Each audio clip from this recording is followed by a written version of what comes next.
The desert air hung heavy in the Horizon Capitol boardroom, 30 floors above the Arizona landscape.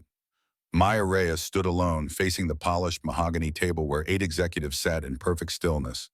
She placed a weathered envelope on the table and slid it toward Nathaniel Blackwood. "This is the truth about your family, Mr. Blackwood, about who you really are." Nathaniel's composed facade cracked slightly, his eyes flickering between fear and rage. A security guard moved toward Maya, but Nathaniel raised his hand, stopping him with a silent gesture. "You have no idea what you're playing with, Mrs. Reyes."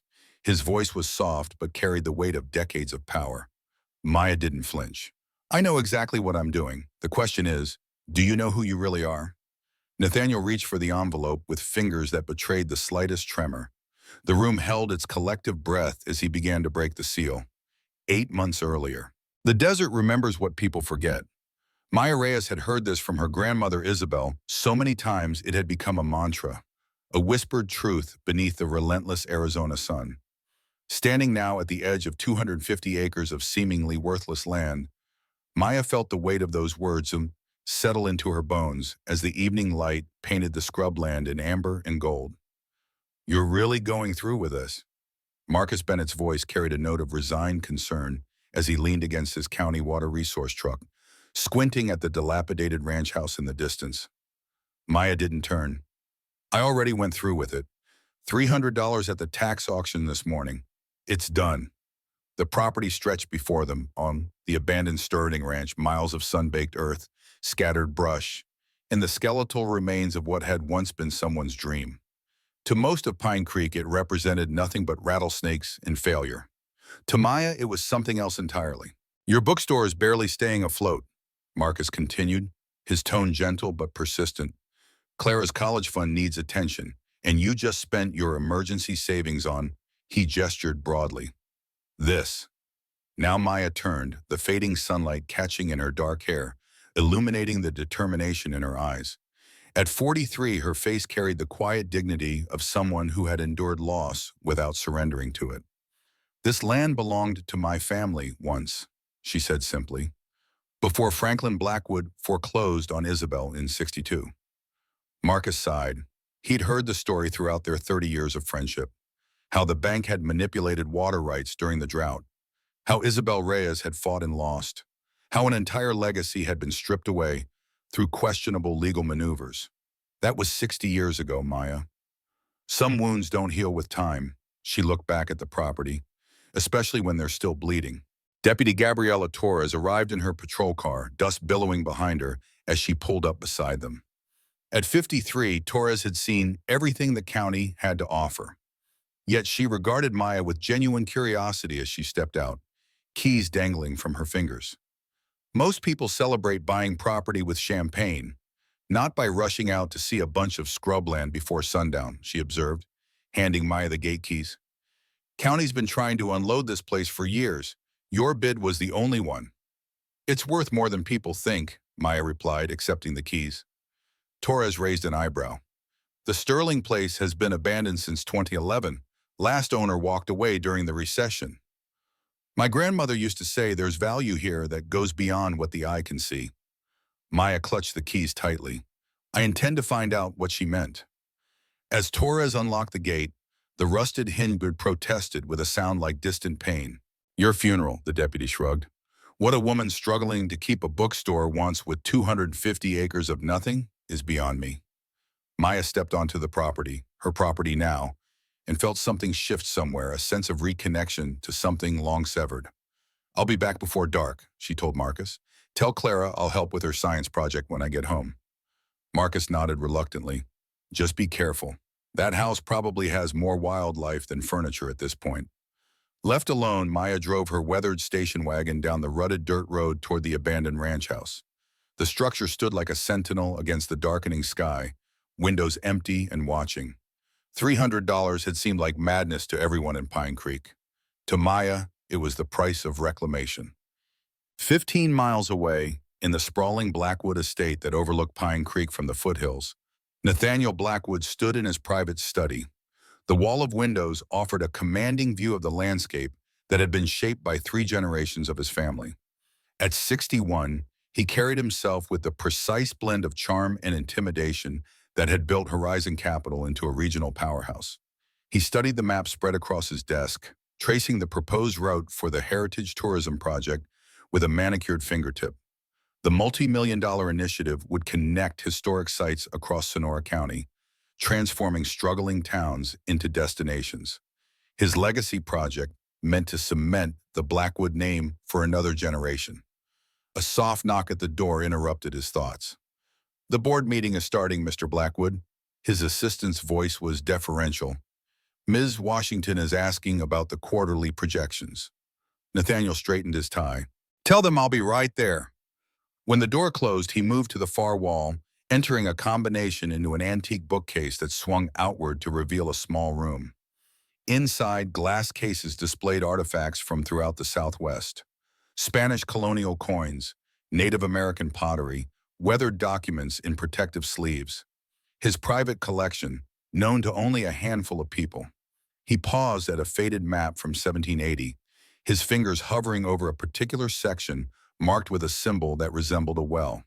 For a moment, something like uncertainty crossed his features before he closed the hidden door and reset the lock. The boardroom fell silent as Nathaniel entered. 8 people waited around the table, their expressions varying from deference to barely concealed challenge. "Quarterly projections are up 7%, he began without preamble, taking his place at the head of the table. "The Heritage Tourism Project is on schedule for groundbreaking next quarter." Serena Washington, the newest board member, leaned forward.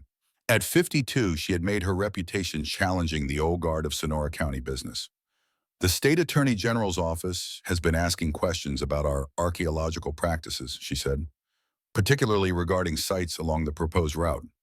Nathaniel's expression remained neutral. "Standard regulatory inquiry. Nothing that will impact our timeline." "And the Sterling Ranch acquisition?" another board member asked. "That parcel is critical for the Southern Access Road." "In progress," Nathaniel replied smoothly. "The property was sold at tax auction this morning, but we're already in discussions with the new owner. I anticipate a quick resolution." What he didn't mention was the name of the new owner. Some coincidences were too pointed to be accidental.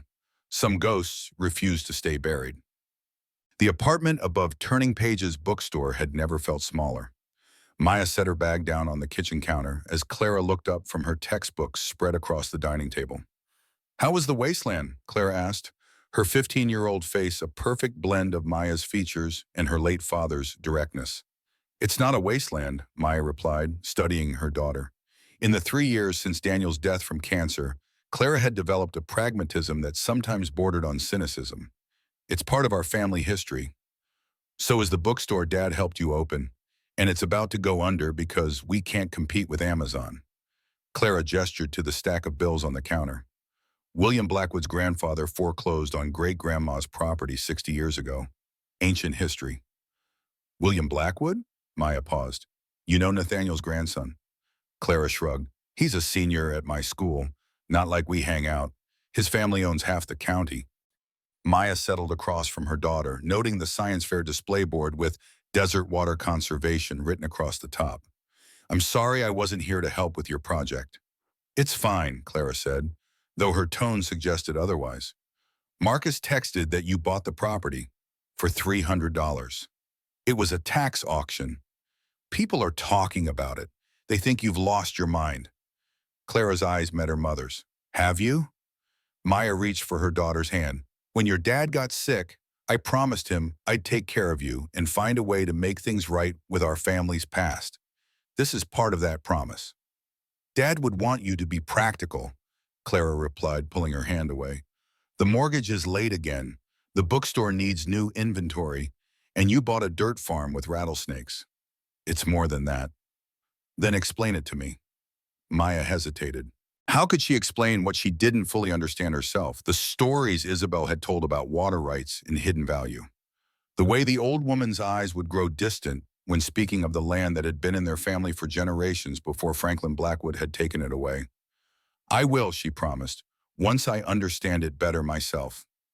The phone rang, cutting through the tension. Maya answered to hear Elena Jimenez, her friend and the lawyer who had helped with Daniel's estate.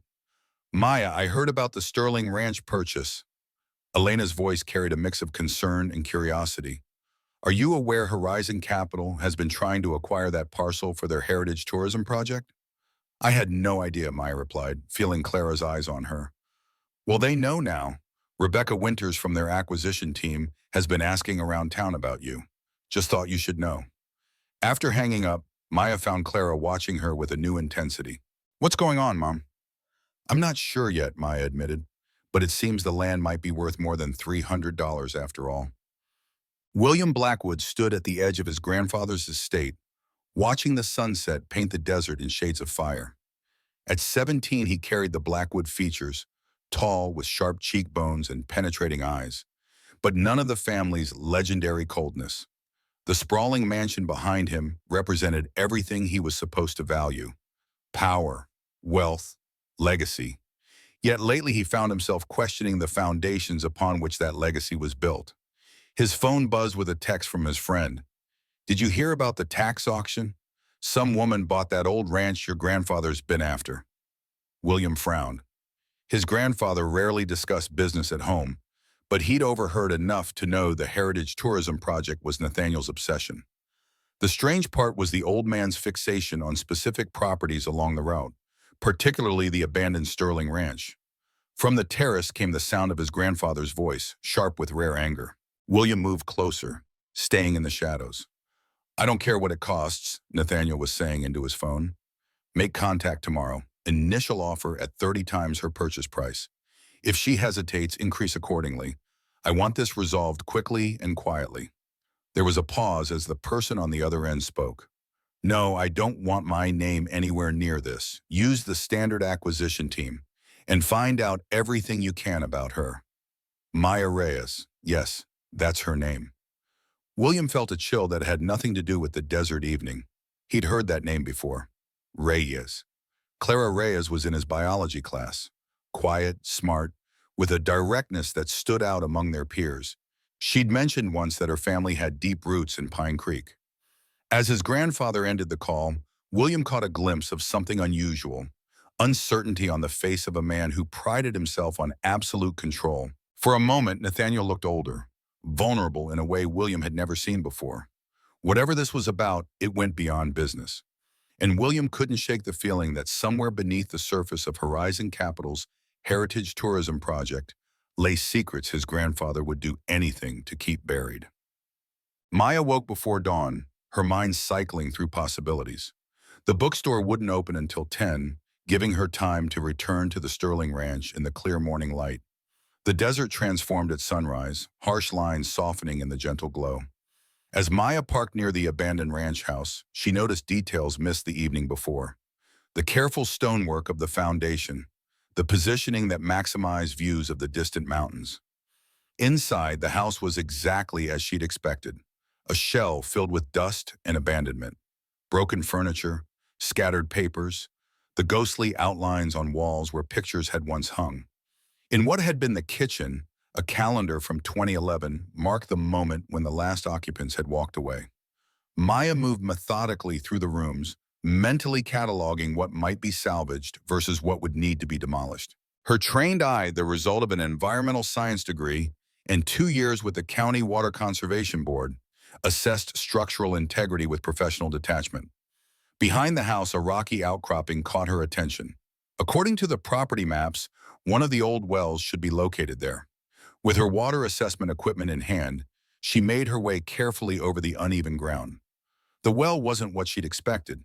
Instead of the typical ranch construction, the stonework showed unusual precision, fitted blocks arranged in a pattern that triggered something in Maya's memory.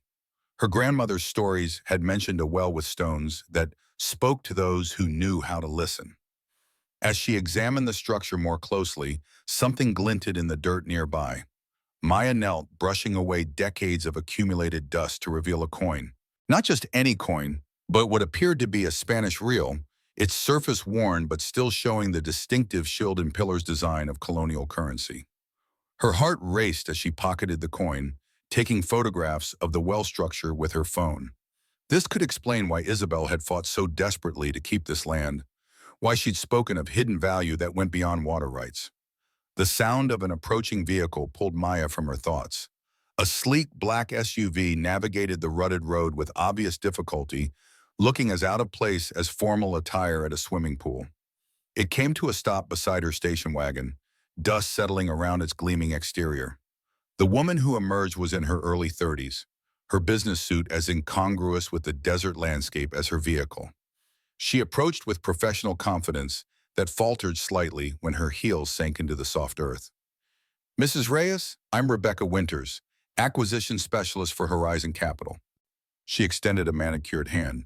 "I was hoping to catch you here." Maya accepted the handshake with measured caution. "News travels fast. I've only owned this place for about 5 hours." Rebecca's polite smile didn't reach her eyes. "In my business, information about property transactions is valuable, particularly when those properties are of interest to my employers. And why would Horizon Capital be interested in 250 acres of what everyone assures me is worthless desert? May I be frank, Mrs. Reyes?" She didn't wait for permission. "Horizon Capital is planning a major historical tourism project connecting desert heritage sites. The most cost-effective route runs directly through this property." Maya absorbed this information with outward calm that masked her racing thoughts. Horizon Capital was the region's largest development company, having expanded dramatically under Nathaniel Blackwood, son of the same banker who had foreclosed on her grandmother's property decades ago. "We're prepared to make a generous offer," Rebecca continued. "$9,000, 30 times what you paid at auction just hours ago. A substantial profit for minimal investment." The offer confirmed Maya's suspicion that something larger was at play. No corporation offered 30 times market value without compelling reason. "That's certainly generous," Maya replied carefully, "but I bought this place with specific plans in mind. I'm not looking to flip it." Rebecca's professional demeanor slipped slightly, revealing momentary frustration before she recovered. "Perhaps if you shared your plans, we could discuss how Horizon Capital might help facilitate them on another property. 15,000 could purchase considerably more promising land elsewhere in the county." "My plans are tied to this specific property," Maya stated simply. "But I appreciate Horizon's interest. If I reconsider, you'll be my first call." The finality in her tone was unmistakable. Rebecca handed her a business card with a practiced smile that didn't mask her disappointment. "Please do think it over, Mrs. Reyes. This offer won't remain open indefinitely."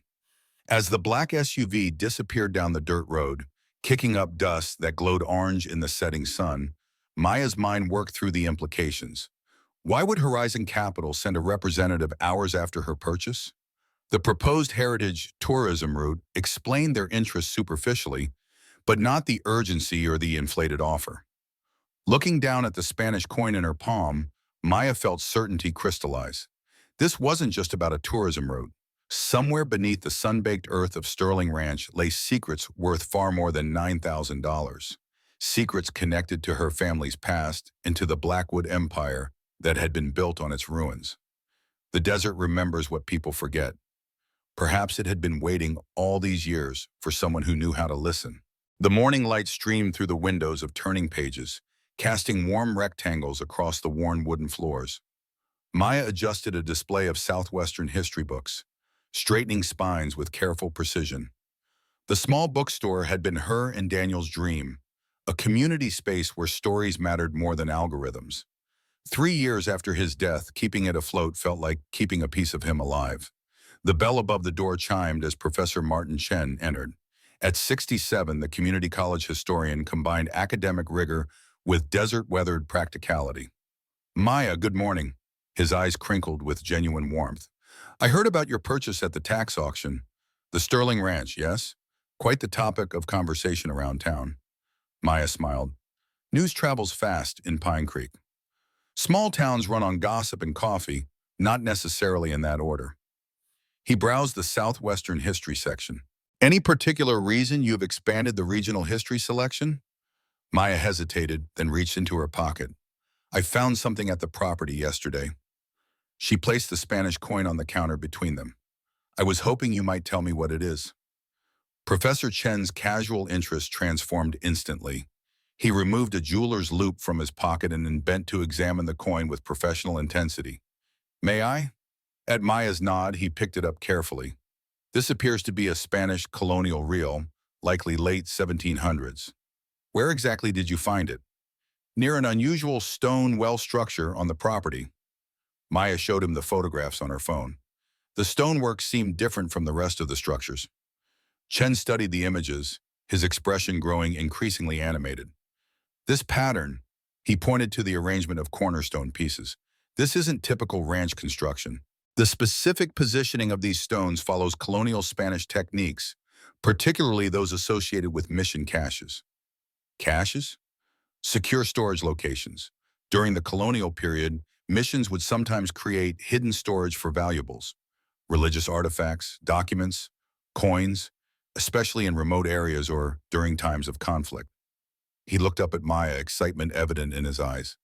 Where did you say this well was located on the property? Behind the main house, near a rocky outcropping. The positioning is interesting.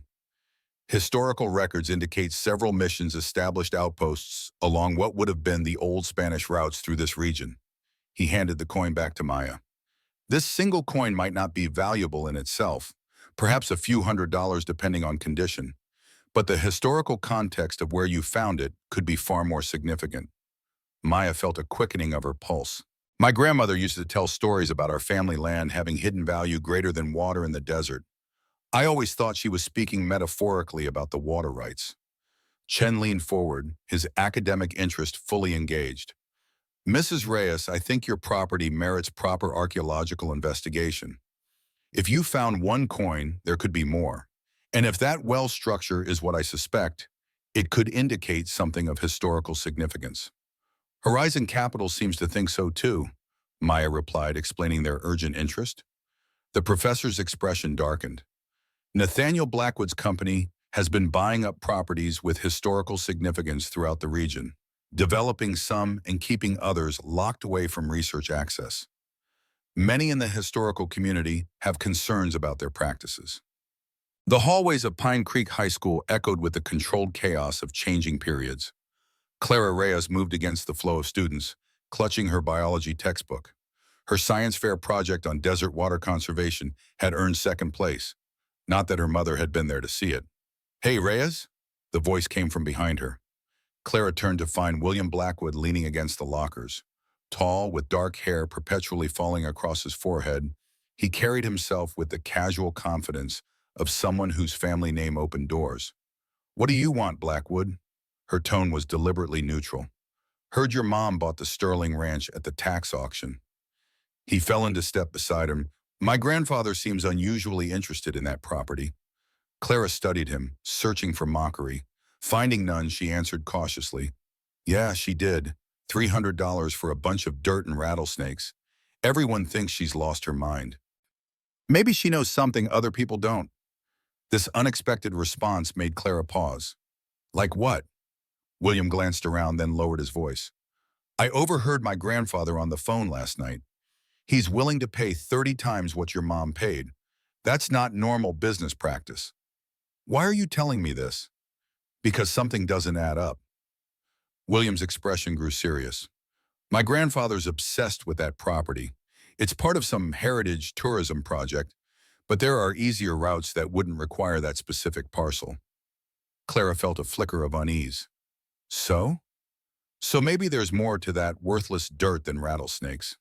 He hesitated.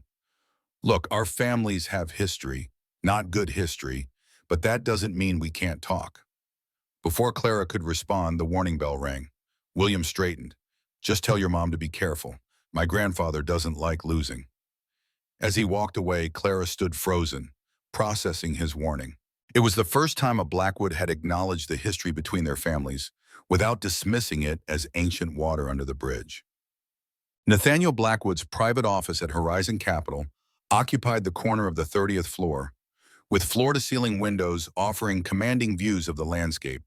He stood now, hands clasped behind his back, watching a desert thunderstorm rolling in from the mountains. The door opened silently, admitting Rebecca Winters. Mrs. Reyes has declined our initial offer, she reported, maintaining a professional distance from Nathaniel's rigid posture. Increase to $25,000, he replied without turning. Expedited payment, minimal paperwork.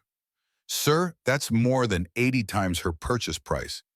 The board, Nathaniel interrupted, is not to be consulted on this matter. It falls within my discretionary acquisition budget. Rebecca hesitated, then pressed forward. There's something else. Professor Martin Chen from the community college visited her bookstore this morning. They appeared to be examining something together, possibly an artifact. Now Nathaniel turned, his expression hardening. What kind of artifact? I couldn't get close enough to see, but Chen is known for his expertise in colonial Spanish history. Nathaniel moved to his desk, pressing a button on his intercom. Sarah, please come in. The door opened to admit Ms. Sarah Morgan, Horizon's senior archaeologist.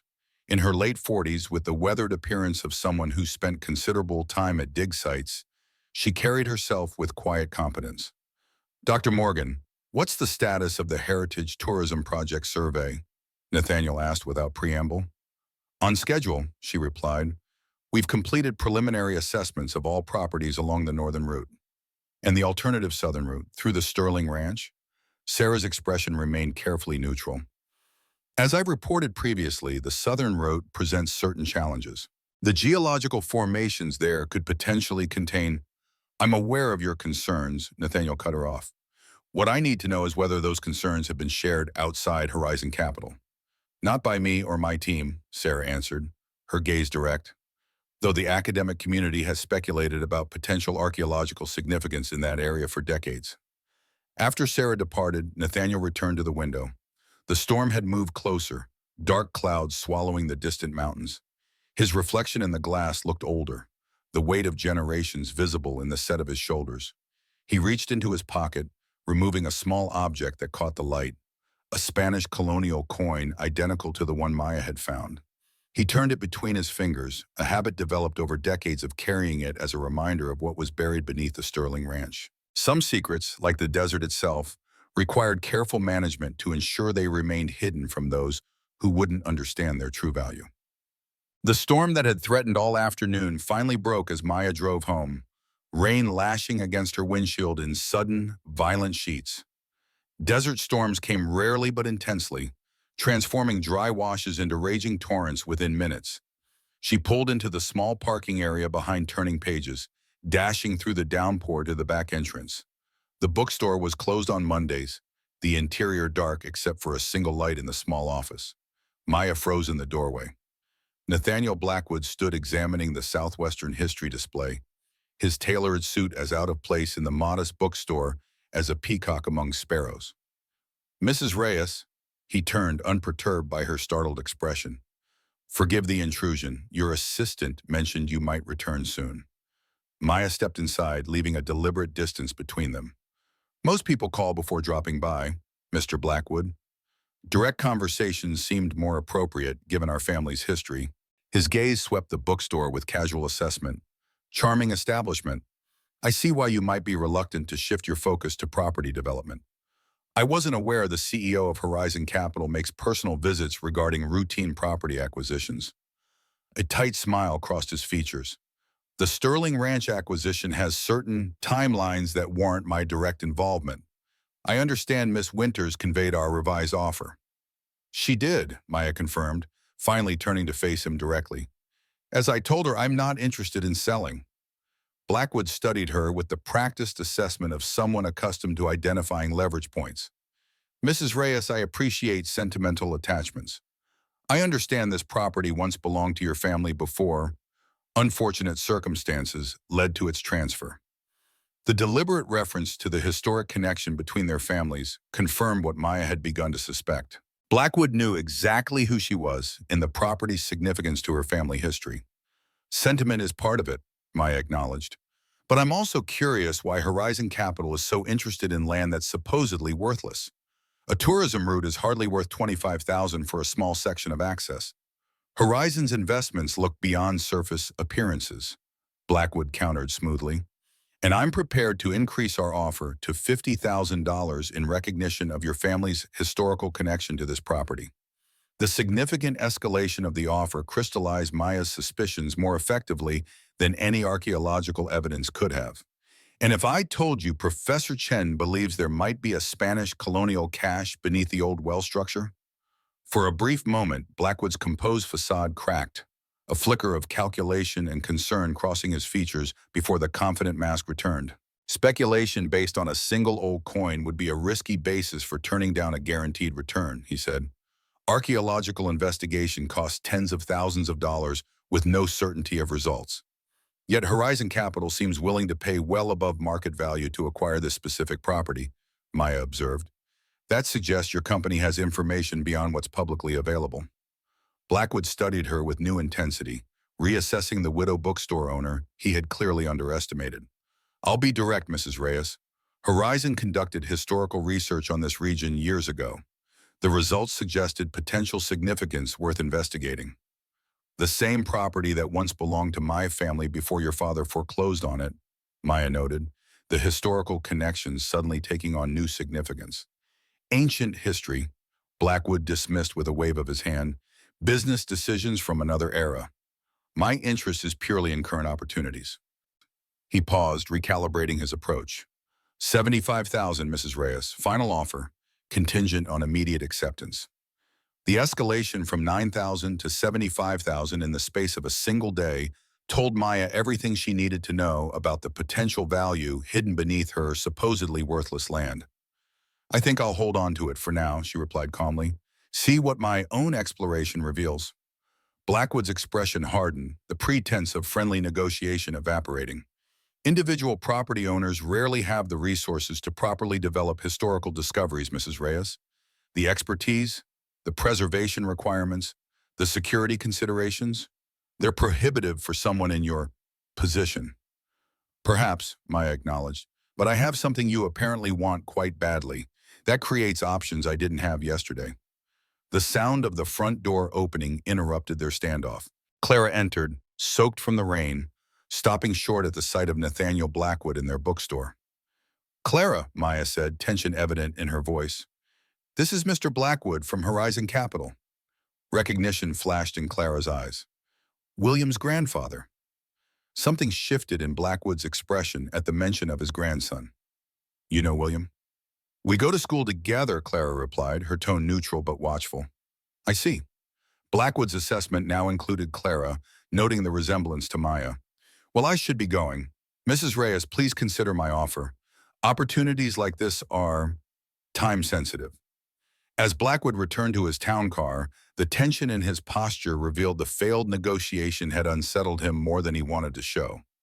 Before departing, he turned back with one final comment. Consider carefully before you proceed, Mrs. Reyes. Historical exploration is a complex undertaking with many potential complications, particularly for newcomers. The thinly veiled threat hung in the air as the town car pulled away, leaving Maya with the certainty that her $300 purchase had placed her at the center of something far more significant than a simple property dispute. Inside, Clara was waiting, her expression a mixture of concern and curiosity. Mom, what's going on? Why was William's grandfather here? Maya guided her daughter upstairs to their apartment, explaining Horizon's escalating offers and the potential archaeological significance of the Sterling Ranch. So there might actually be something valuable out there? Clara asked, her pragmatism warring with growing interest. Professor Chen thinks there could be a Spanish colonial cache beneath the well structure, Maya explained. Something called the Las Cruces Archives, historical documents and artifacts that disappeared in the 1780s. And Blackwood knows about it. That's why he's offering so much money. It seems that way, Maya confirmed. William mentioned something to you about family secrets? Clara nodded. He said his grandfather is unusually invested in buying your land. Something about family history being buried there. She hesitated. But that's not all. I overheard him talking to his friend before he noticed me. He said his grandfather has been searching for something for decades and that there are family secrets that need to stay buried. The implications sent a chill through Maya. Did he say anything else? Just that he thinks what his family is doing isn't right. Clara's expression showed her confusion. Mom, what's really going on with this land? Before Maya could respond, her phone rang. It was Professor Chen, his voice urgent. Mrs. Reyes, I've made arrangements to bring ground-penetrating radar equipment tomorrow. We can conduct a preliminary survey without disturbing the site. How quickly can you be there? Maya asked, a new sense of urgency building. First thing tomorrow morning, Chen replied. I've also contacted a colleague at the State Historical Preservation Office. If we find what I suspect, we'll need official protection for the site. The next morning dawned clear and bright, the desert washed clean by the night's storm. Professor Chen arrived at the Sterling Ranch with a university van loaded with equipment, including the ground-penetrating radar unit he'd promised. The storm was actually fortunate, he explained as they set up near the well structure. The moisture in the soil will improve the radar's resolution. Maya helped position the equipment, glancing occasionally toward the access road. How long will this take? A few hours for a proper survey, Chen replied, calibrating the radar unit. We'll focus on the area surrounding the well first, then expand outward if needed. As they worked, Maya noticed a black sedan parked on the county road beyond her property line, too far to identify the occupants, but close enough to monitor their activities. We have an audience, she murmured to Chen, who glanced briefly toward the road. Not unexpected, he replied quietly. Archaeological sites of potential significance are often monitored. Just continue, Onis planned. By midday, the radar had mapped a substantial area around the well. Chen's excitement grew as the first images appeared on his laptop screen. Look at this, he called Maya over, pointing to distinct formations beneath the surface. These aren't natural geological structures. They're man-made. Maya studied the grayscale images, seeing shadowy rectangles and lines that indeed appeared deliberate and structured. What are we looking at exactly? If I'm interpreting correctly, Chen explained, his voice tight with controlled excitement, this is a chamber approximately 15 by 20 feet, with what appears to be smaller adjoining spaces. The formation is consistent with colonial-era construction techniques. A Spanish colonial cache? Maya asked, her heart racing. Possibly, and if so, potentially one of the most significant finds in southwestern archaeological history. Chen adjusted the display, enhancing certain features. The chamber appears to be intact, its entrance likely sealed deliberately, probably in the late 1700s during political instability in the region. The sound of approaching vehicles interrupted their discussion. Deputy Torres's patrol car pulled up, followed by an unfamiliar black sedan with government plates. Company, Maya muttered, setting aside the laptop as Torres approached with a serious-looking woman in a business suit. Maya, Torres introduced, this is Amanda Cordova from the State Attorney General's office. She'd like to speak with you about Horizon Capital and your property. The unexpected appearance of a state prosecutor elevated the situation beyond anything Maya had anticipated. Our office has been investigating Horizon Capital for potential violations of state historical preservation laws and improper influence over county officials, Amanda explained after they settled on the relatively stable front porch. Your recent interactions with the company have intersected with our ongoing investigation. As they discussed the situation, Chen called urgently from the well site. Mrs. Reyes, I think you should see this. Maya and Amanda hurried to where Chen stood beside the radar equipment, pointing to new images on the screen. I adjusted the radar's frequency to penetrate deeper, he explained, his voice trembling slightly with excitement, and found this. On the screen showed a clear image of a large rectangular chamber beneath the well structure, with what appeared to be smaller chambers branching off from it. But most significantly, the radar had detected distinct objects within the space. Boxes, chests, or containers of some kind, arranged in an orderly fashion. This is not just a minor cache, Chen said, his academic reserve finally breaking. This is a deliberate, organized storage chamber. If this is indeed the Las Cruces archives, we're looking at one of the most important colonial-era discoveries in the Southwest. Maya stared at the shadowy chamber revealed by the radar. Understanding finally crystallizing. This was what Isabel had fought to protect. This was why Franklin Blackwood had manipulated water rights to force foreclosure. This was why Nathaniel Blackwood was willing to pay any price to regain control of the property. The desert remembered what people forgot. Perhaps it had been waiting all these years for someone who knew how to listen. The Sterling Ranch disappeared under a blanket of stars as night fell across the desert. Maya sat on the front porch of the dilapidated ranch house, a thermos of coffee beside her. Amanda Cordova had departed with promises of legal protection for the site, but not before establishing a temporary security perimeter with Deputy Torres's help. I'll stay overnight, Torres had offered. her cruiser parked at the entrance to the property.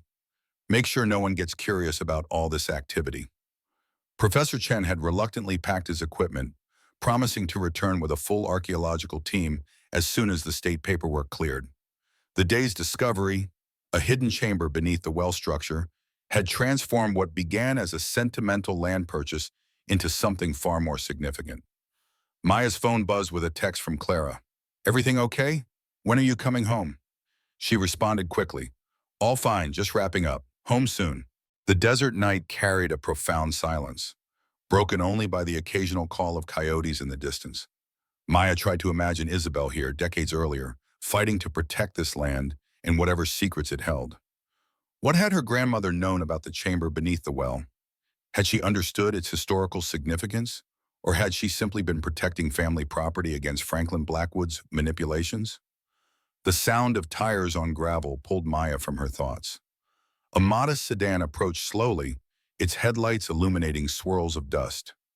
It stopped at a respectful distance, and Dr. Sarah Morgan emerged, her professional demeanor slightly softened in casual clothes. "Mrs. Reyes," she called, walking toward the porch. "I hope I'm not intruding." Maya stood, wariness evident in her posture. "Dr. Morgan, unusual time for a site visit." "I'm not here officially." Sarah glanced back toward where Torres's cruiser was visible near the gate.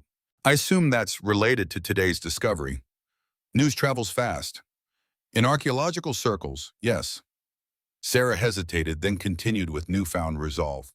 "I'm risking my career by coming here, but there are things you should know about Horizon Capital and the Sterling Ranch that you won't find in any official record."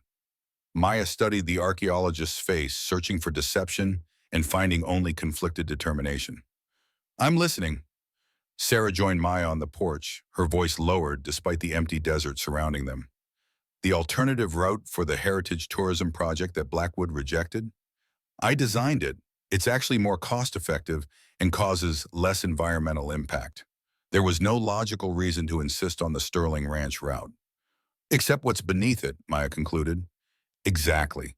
But it's not just about the archaeological find, significant as it may be." Sarah pulled a flash drive from her pocket. "This contains my complete assessment of the site from 3 years ago, including three-dimensional mapping of the underground structure based on preliminary surveys." "You've known about the chamber all this time?" Sarah nodded. "Horizon has been monitoring this property for decades. My report concluded that this isn't just any colonial cache. The configuration matches descriptions of the Las Cruces mission archives." Professor Chen mentioned those historical documents that disappeared during territorial conflicts and were thought destroyed, Sarah confirmed. "If this is indeed that collection, and my analysis suggests it is, we're talking about priceless historical documentation that could reshape our understanding of the entire colonial period in this region." Maya absorbed this information with outward calm that masked her internal shock. Why would Blackwood go to such lengths rather than simply acknowledging the historical significance and working through proper channels? "It's not just about historical value," Sarah replied. "It's about family legacy and control of the narrative. The Blackwood family has built their reputation as regional historical authorities and benefactors. Their private collection of southwestern artifacts is renowned, though few question how many of those items were acquired through foreclosures similar to what happened with your family's property." The archaeologist hesitated before continuing. "There's something else you should know. I found documentation suggesting Horizon's interest in this property dates back to its founding. Franklin Blackwood apparently transferred the land to Horizon's predecessor company shortly after foreclosure, then back to private ownership when initial archaeological techniques couldn't confirm the cache's location. The property has changed hands multiple times since then," Maya said, making connections, "but always with Horizon maintaining right of first refusal until the recent tax auction that transferred ownership to me without their knowledge." "Exactly. Blackwood isn't just trying to acquire valuable property," Sarah concluded. "He's attempting to protect a family secret that could have significant legal and reputational implications if fully exposed. Your purchase disrupted decades of careful control." After Sarah departed, Maya remained on the porch, piecing together the implications. The discovery beneath her land wasn't just archaeologically significant, It was somehow personally significant to the Blackwood family, significant enough that they had maintained control over it for generations. In the distance, coyotes called to one another, their voices carrying across the emptiness. The desert remembers what people forget. Tonight, those words carried new weight, as if the land itself was finally ready to reveal secrets buried beneath its surface.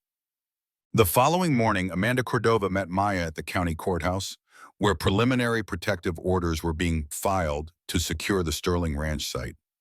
The State Historical Preservation Office is expediting the designation, Amanda explained as they walked through the marble corridors.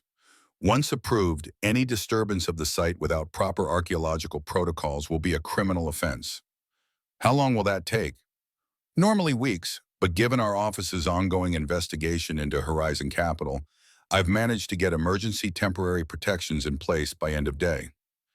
As they turned a corner, they nearly collided with Nathaniel Blackwood and his legal team emerging from another courtroom. For a moment, the group simply stared at each other, the air between them charged with unspoken tension. Mrs. Reyes, Blackwood acknowledged with cool professionalism, though his eyes betrayed calculation as they shifted to Amanda. Ms. Cordova. The Attorney General's office seems unusually interested in routine property matters. Historical preservation is hardly routine, Mr. Blackwood, Amanda replied evenly, particularly when it involves sites of national significance. Something flickered across Blackwood's features, a momentary crack in his composed facade. I wasn't aware the Sterling Ranch had been officially designated as historically significant. The paperwork is being processed as we speak, Amanda said, though I'm sure Horizon Capital's own archaeological surveys already confirmed its importance years ago. The direct reference to Horizon's prior knowledge caught Blackwood off guard. He recovered quickly, but not before Maya caught the flash of concern in his eyes. My company maintains interest in many properties throughout the region, Ms. Cordova, all within legal parameters. He turned to Maya.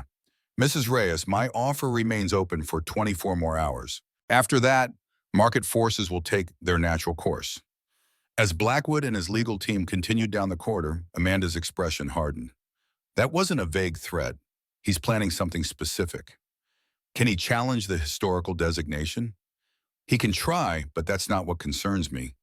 Amanda lowered her voice. Blackwood has significant influence with county officials and private contractors. I've seen his company create sudden infrastructural emergencies near properties they want to access, creating a problem that only they can solve, Maya concluded. Exactly, which is why we need to move quickly on securing both legal protection and physical documentation of the site. Outside the courthouse, Maya's phone buzzed with a text from Professor Chen. Archaeological team assembled. Can begin preliminary documentation tomorrow if site secured. She showed the message to Amanda, who nodded approvingly. Perfect timing. The temporary protection order should be signed by then. As they parted ways, Maya couldn't shake the feeling that events were accelerating beyond her control. What had begun as a simple reclamation of family land had evolved into something far more complex, a collision course between historical truth and powerful interests determined to keep it buried. Clara Reyes sat alone in the high school cafeteria, the isolation partly self-imposed. Word had spread about her mother's confrontation with Horizon Capital, and many of her classmates' parents worked for Blackwood's companies or depended on them for business. Mind if I join you? William Blackwood stood across the table, lunch tray in hand. Clara shrugged, watching as he sat across from her. Bold move. Pretty sure this constitutes social suicide. I've never been much for high school politics. He unwrapped his sandwich. How's your mom doing with all this? Which part? The mysterious Spanish chamber under our property? Or your grandfather trying to buy her off? William winced. I heard about the chamber. Is it really the Las Cruces archives? Clara studied him, surprised by his knowledge. How do you know about that? My grandfather has been obsessed with Southwestern colonial history my entire life. The Las Cruces archives are like his personal white whale. William leaned forward, lowering his voice. I heard him on the phone last night. He's calling in favors with county officials. Whatever he's planning, it's happening soon. Why are you telling me this? Clara asked, the question that had been bothering her since their first conversation. William was quiet for a moment, assembling his thoughts. Because I've spent my life watching my family build wealth by controlling the past, deciding which history gets preserved and which gets buried. Maybe I'm tired of it. Before Clara could respond, her phone buzzed with a text from Maya. Meeting with state officials today. Historical designation in process. Site secure for now. She showed the message to William, whose expression remained troubled. For now is the operative phrase. My grandfather doesn't give up on things he believes belong to him. The land doesn't belong to him, Clara pointed out. It's legally my mom's. It's not just about the land. William hesitated, then made a decision. Look, I need to show you something, but not here. Can you meet me after school? The old library downtown, the one that closed last year. Clara's instinct for self-preservation warred with her curiosity. This better not be some weird trap. William's laugh carried unexpected warmth. I promise it's not a trap, just information your mom might need about our families. The bell signaling the end of lunch period cut their conversation short. As they gathered their things, William added quietly, 3 o'clock. Come alone. Clara watched him walk away, wondering when exactly she'd stepped into what felt increasingly like a historical conspiracy thriller rather than her actual life. The Sterling Ranch hummed with activity as Professor Chen's team established their base of operations near the well structure. Tents housed specialized equipment, while graduate students carefully mapped the surface area with digital precision.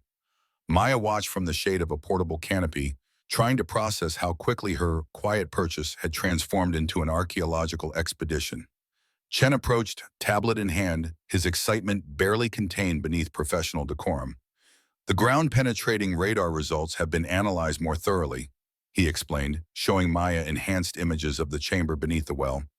The structure is remarkably preserved. We believe the entrance may be accessible through a sealed passage connected to the well shaft itself. Can you open it safely? With proper archaeological protocols, yes. The State Historical Office has expedited permits for non-invasive exploration, which should arrive tomorrow. Deputy Torres' patrol car kicked up dust as it approached, stopping near the makeshift camp. She emerged with a stern expression that immediately put Maya on alert. We have a problem, Torres announced without preamble. County Water Authority just issued an emergency assessment order for this entire area. They're claiming potential contamination of the aquifer. That's absurd, Chen protested.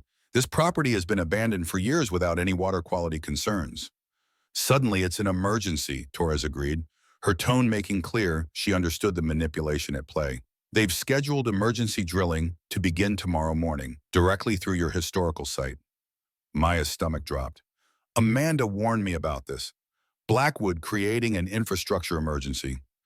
County Water Authority falls outside state historical jurisdiction, Torres confirmed. They can override the temporary protection order for public health concerns.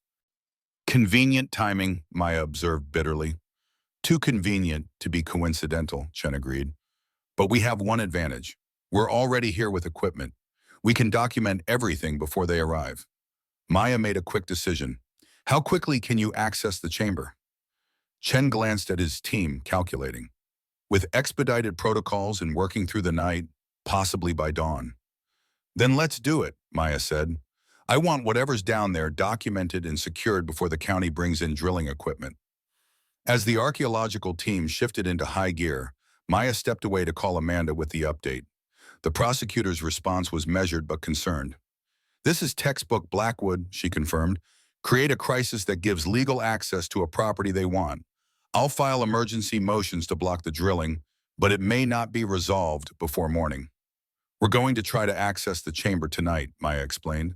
At least document what's there before they can disrupt the site. Be careful, Amanda cautioned. If what's in that chamber is as valuable as we suspect, Blackwood won't rely solely on legal maneuvers to control it. After ending the call, Maya found herself standing beside the ancient well structure, its carefully placed stones maintaining their silent vigil after centuries. What had Isabel understood about this place that had made her fight so desperately to keep it? And what was Nathaniel Blackwood willing to do to ensure its secrets remained buried? The abandoned Pine Creek Library stood on the edge of downtown, its Victorian architecture a reminder of more prosperous times. Clara approached cautiously, checking for signs that this might be a setup. The building appeared empty, its windows dark except for a faint light visible through the dusty glass of the reference room. She found the side door unlocked as William had described in his text. Inside, the library retained the hushed atmosphere unique to spaces dedicated to knowledge, even in abandonment. Shelves stood empty or half-filled with damaged books deemed not worth relocating to the new facility. William waited in the reference room, a battery-powered lamp illuminating a small workspace he'd created among the abandoned furniture. "Thanks for coming," he said, his relief evident. "I wasn't sure you would." "I'm not sure I should have," Clara replied, maintaining distance. "What's this about?" William gestured to several leather-bound journals and folders spread across the table. "I've been doing research on our families, the Blackwoods and the Reyes. There's a connection my grandfather has been hiding for decades." Clara approached cautiously, examining the materials. "Where did you get these?" "Some from the county historical archives. Some," he hesitated, "from my grandfather's private collection. Things he doesn't know I've accessed."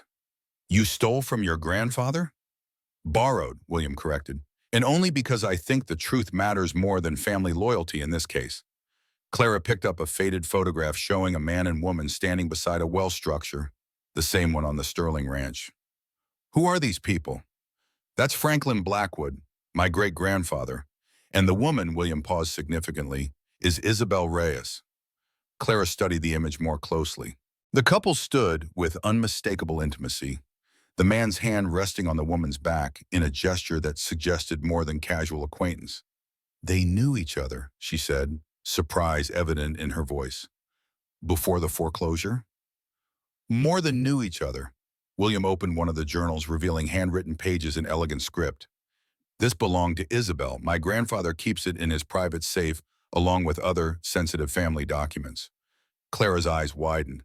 "How did the Blackwoods get Isabel's journal?" "That's where it gets complicated." William turned to specific pages he had marked. Isabel and Franklin were involved romantically before he foreclosed on her property. According to these entries, they had planned to marry despite the obstacles. "That's impossible," Clara whispered. "Mom always said Isabel hated Franklin Blackwood. She spent the rest of her life bitter about what he'd done." "With good reason," William confirmed. Their relationship was secret. Interracial relationships faced significant social obstacles in the 1960s, especially between prominent families. But according to these entries, they were deeply in love. Then something changed. He turned to another marked page. Franklin discovered potential archaeological significance on the Reyes property through a historical survey. Suddenly, the land had value beyond water rights. He orchestrated the foreclosure, betraying Isabel for financial gain. Clara sat down heavily, trying to process this revelation. "So this whole feud between our families started as a love story that went wrong?" "It gets worse," William said quietly. "According to later entries, Isabel was pregnant when Franklin betrayed her. She never told him, out of pride and anger." The implication hung in the air between them, too enormous to immediately comprehend. "Are you saying—" Clara began, her voice faltering. William nodded grimly. "My grandfather has suspected for years that his father may not have been Franklin's legitimate son, but rather his child with Isabel. DNA testing wasn't available then, of course, but the timing fits." "If that's true," Clara said slowly, "it would mean that Nathaniel Blackwood is half Reyes, and that you and I might be related," William finished. The revelation landed like a physical blow. Clara stared at the journals and photographs, the familiar features of her great-grandmother Isabel suddenly taking on new significance. "There's one more thing," William continued, turning to the final marked pages. The last entries in the journal referred to the truth hidden beneath the stones where water speaks. Isabel knew about the chamber and left some kind of message or evidence there, something that could prove the connection between our families. That's why Nathaniel is so desperate to control the archaeological site, Clara realized. It's not just about the Las Cruces archives. It's about keeping family secrets buried. William nodded. "My grandfather has built his entire identity on being Franklin Blackwood's son and heir. The possibility that he's actually Isabel Reyes' son, that his mother was a Hispanic woman his father abandoned, would shatter everything he believes about himself and his legacy." Clara pulled out her phone, her hands shaking slightly. I need to tell my mom about this. She's at the ranch right now. They're trying to access the chamber tonight before the county can disrupt the site. Tonight? William's expression shifted to alarm. Clara, my grandfather was on the phone with someone earlier. I couldn't hear who, but he said make sure nothing leaves that chamber. I don't care what it takes. Clara was already dialing Maya's number, but it went straight to voicemail. No signal at the ranch, she muttered. We need to get out there. I'll drive, William offered. My car's around back. As they hurried from the abandoned library, Clara found herself in the surreal position of placing her trust in a Blackwood, possibly her own cousin, to warn her mother about dangers from their shared grandfather. The desert's buried secrets were surfacing with a vengeance, reshaping everything she thought she knew about her family's past. Twilight settled over the Sterling Ranch as Professor Chen's team prepared for the delicate operation of accessing the hidden chamber. Floodlights illuminated the well structure, where careful excavation had revealed a sealed passage branching off from the main shaft about 12 feet below ground level. Maya watched from a safe distance as Chen directed the final preparations. The graduate students moved with practiced efficiency, documenting every step with photographs and precise measurements. We've reinforced the access point, Chen explained, joining Maya at the observation area. The passage appears to have been deliberately sealed with fitted stones, not collapsed or naturally filled in. That's a good sign for the preservation of whatever's inside. How much longer? Another hour, perhaps two. Chen checked his watch. We should be able to make initial entry before midnight. The sound of vehicles approaching drew their attention to the access road. Two county trucks pulled up to the property line, where Torres stood guard. Right on schedule, Maya observed grimly. County Water Authority, I presume. Chen nodded. They can't legally enter until morning, but they're establishing presence. Intimidation tactics. Maya watched as Torres engaged with the county officials, her posture making clear the boundaries of the temporary protection order. After a brief but tense conversation, the county vehicles remained at the property line, engines running, headlights illuminating the archaeological camp in silent challenge. We need to move faster, Maya said. I don't trust them to wait until morning if they see us making progress. Chen returned to the excavation site, instructing his team to proceed with greater urgency while maintaining archaeological protocols.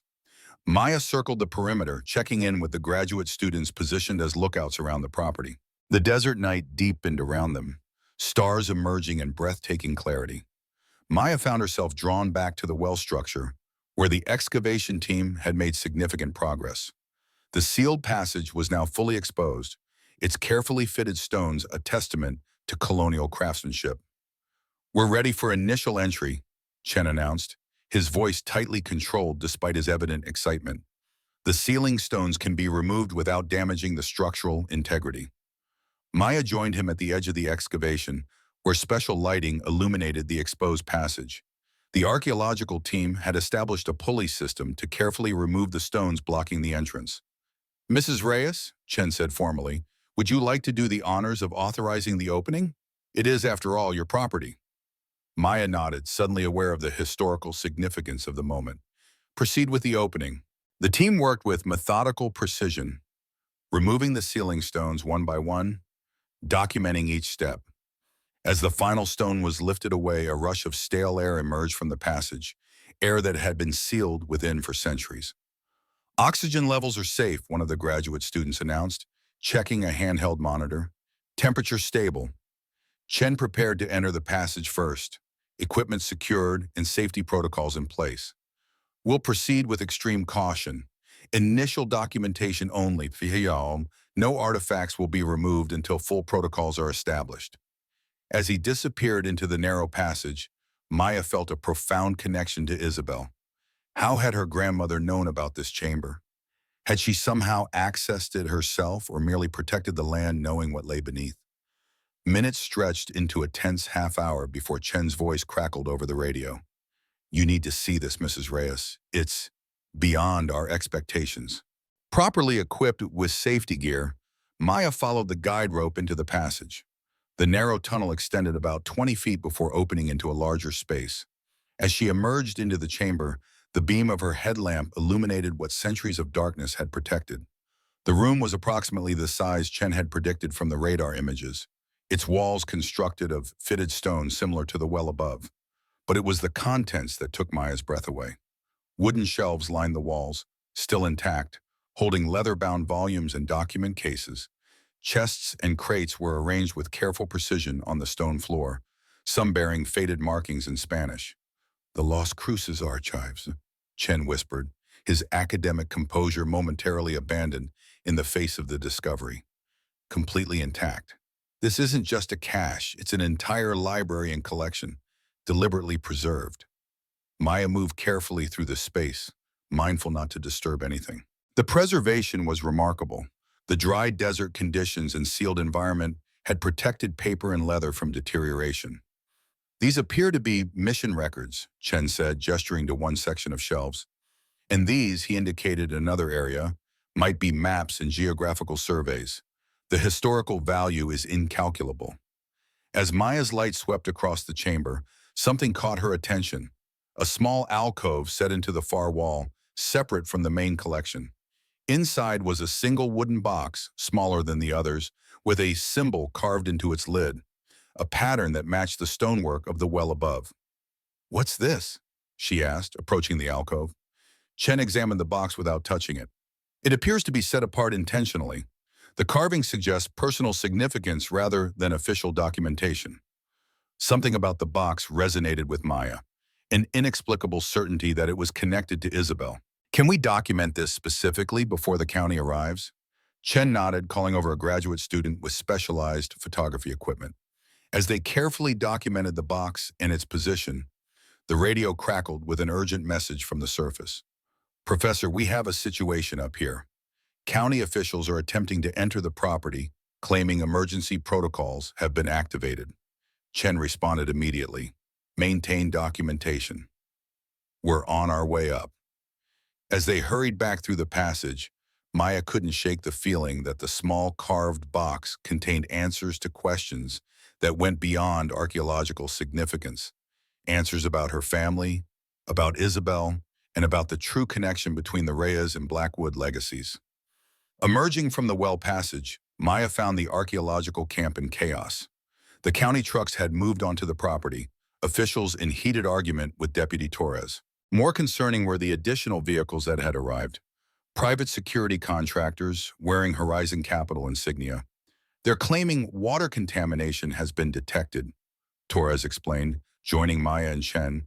"They've overridden the temporary protection order with an emergency public health directive." "That's impossible," Chen protested. "There's been no testing, no evidence of contamination." "Evidence can be manufactured when necessary," came a voice from behind them.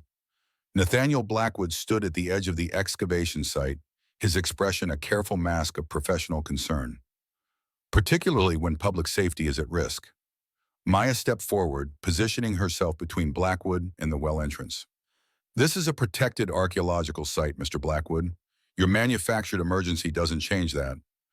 "I'm afraid county regulations are quite clear, Mrs. Reyes." Blackwood gestured to the officials who were already unloading equipment. "Potential groundwater contamination takes precedence over historical preservation. Though I'm sure once the emergency is resolved, proper archaeological protocols can be reestablished." The implied threat was clear. Once Horizon gained access to the chamber, whatever secrets it held would be controlled by Blackwood. "We've already documented the chamber contents," Maya said, watching Blackwood's expression carefully, "including a very interesting personal item that seems to have special significance, something with the same marking as the wellstones." The flicker of alarm that crossed Blackwood's features confirmed Maya's suspicion. He knew about the carved box and its significance. "Whatever historical artifacts exist on this property will be properly preserved," he replied, his voice tight with controlled tension. "Horizon Capital has extensive experience with archaeological conservation." "And selective access," Chen added. "How many of your previous finds have been made available to academic researchers, Mr. Blackwood?" The standoff was interrupted by the arrival of another vehicle. Clara and William Blackwood emerged, rushing toward the confrontation with urgent purpose. "Mom," Clara called, You need to hear this. It's about Isabel and why this land matters. Nathaniel's attention snapped to his grandson, shock and betrayal evident in his expression. William, what are you doing here? Trying to stop you from bearing the truth again, William replied, stepping beside Clara with newfound determination. I know about Isabel's journal. I know what's really buried beneath this land. The personal confrontation had drawn the attention of everyone present, county officials, security contractors, and the archaeological team. In that moment of suspended conflict, Maya recognized the pivotal nature of what was unfolding. This wasn't just about historical artifacts or property rights. It was about truth that had been buried for generations.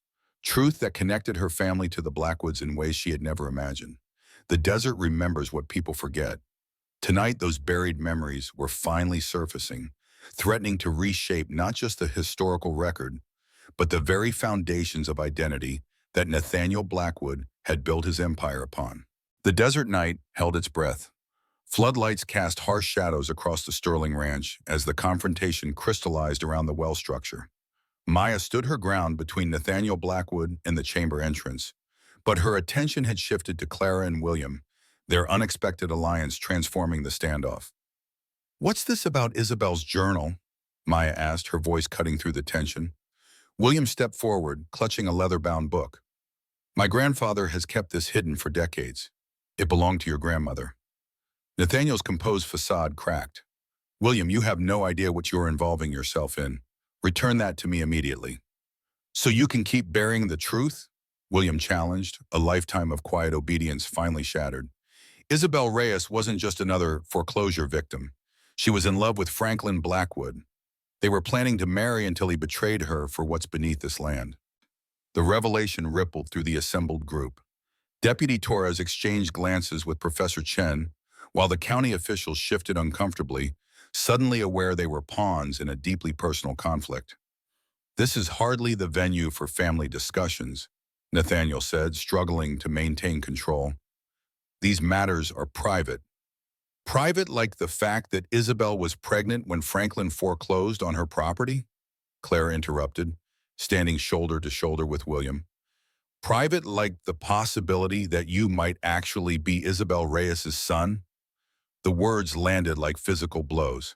Nathaniel staggered slightly, his hand instinctively reaching to steady himself against a nearby vehicle. For the first time, Maya saw past his corporate armor to the man beneath, suddenly vulnerable, exposed in ways that wealth and power couldn't shield. These are malicious fabrications, Nathaniel managed, but the conviction had drained from his voice. The journal documents everything, William continued, holding up the weathered volume. Dates, details, the relationship, the pregnancy, and most importantly, Isabel's reference to truth beneath the stones where water speaks. She left evidence in that chamber, didn't she? Evidence you've been trying to control for decades. Maya looked between Nathaniel's ashen face and the journal in William's hands, pieces clicking into place with devastating clarity. That's why you've maintained control of this property through shell companies all these years. Not just for the Lost Cruces archives, but to suppress evidence of your true parentage. Nathaniel's security team shifted uneasily, awaiting direction that their employer seemed suddenly incapable of providing. The county officials exchanged uncomfortable glances, clearly reassessing their involvement in what had revealed itself as a deeply personal vendetta disguised as regulatory action. I think, Deputy Torres said, breaking the charged silence, that we need to pause all activities until the situation is clarified. County Water Authority or not, we have multiple competing claims that require legal resolution. I agree, Professor Chen added. The chamber has been sealed for centuries. Another day won't impact its preservation. Nathaniel seemed to age before their eyes, the carefully maintained image of power crumbling under the weight of long-buried truths. This changes nothing about the legal status of Horizon Capital's interest in this property. Perhaps not legally, Amanda Cordova said, emerging from the shadows where she had been observing the confrontation. But it certainly adds context to our investigation into Horizon's pattern of acquiring historically significant properties through questionable means. We should continue this discussion in the morning, Maya suggested, recognizing the profound shift in dynamics. With legal representatives present and everyone properly rested. Nathaniel straightened, gathering the remnants of his composure. Very well, but the county equipment stays in place. No one enters that chamber without proper supervision. Agreed, Maya replied, as long as that supervision includes state historical preservation representatives and independent archaeological monitors. As the standoff dissolved into uneasy compromise, Maya guided Clara away from the well site, William following close behind. They retreated to the relative privacy of the ranch house porch, where the teenagers laid out everything they had discovered in the journal. Isabel never told Franklin about the pregnancy, William explained, showing Maya specific passages. After the foreclosure, she was too proud, too hurt by his betrayal. Maya traced her fingers over her grandmother's handwriting, emotion welling within her. She raised me after my parents died, but she never mentioned any of this. Just that Franklin Blackwood had stolen our land through manipulated water rights. Which was true, Clara pointed out. The journal confirms he discovered the archaeological significance and orchestrated the foreclosure to gain control of it. The betrayal was personal and financial. The timing aligns perfectly, William added.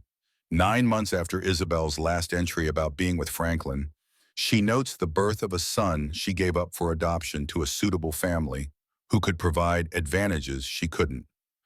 And that child, Maya said slowly, was adopted by Franklin's legitimate family, raised as a Blackwood, never knowing his true mother was the woman his father had betrayed. The profound tragedy of it settled around them, generations of pain and conflict stemming from a love destroyed by greed, a mother separated from her child, a man raised never knowing his true heritage. Isabel's final entries mention leaving proof beneath the well, William continued, something that would establish the truth if ever needed. Maya remembered the small carved box she had seen in the chamber, set apart from the main collection, bearing the same symbol as the wellstones. I think I know what she left. There's a box in the chamber, separated from the archives. It bears the same marking as the well structure. Clara's eyes widened. What do you think is in it? Proof, Maya said simply, the kind Nathaniel Blackwood has spent his life trying to keep buried. As dawn approached, Maya sat alone on the porch steps, watching the first pale light illuminate the desert landscape. The archaeological team had established a campsite at a respectful distance from the well, while county vehicles maintained position at the property boundary. An uneasy truce had settled over the Sterling Ranch, temporary but holding. Clara and William had finally succumbed to exhaustion, sleeping in the ranch house's relatively intact living room. Maya had covered them with blankets from the archaeological supplies, struck by how young they looked in sleep. 2 teenagers carrying the weight of generations of family secrets. The sound of approaching footsteps drew her attention. Nathaniel Blackwood climbed the porch steps alone, his usual polished appearance disheveled from the night's events. He sat heavily on the step beside her, maintaining a careful distance. Couldn't sleep? Maya asked, the question strangely mundane given the circumstances. How does one sleep after learning one's entire identity might be built on a lie? His voice carried none of its usual authority, just exhaustion and something approaching despair.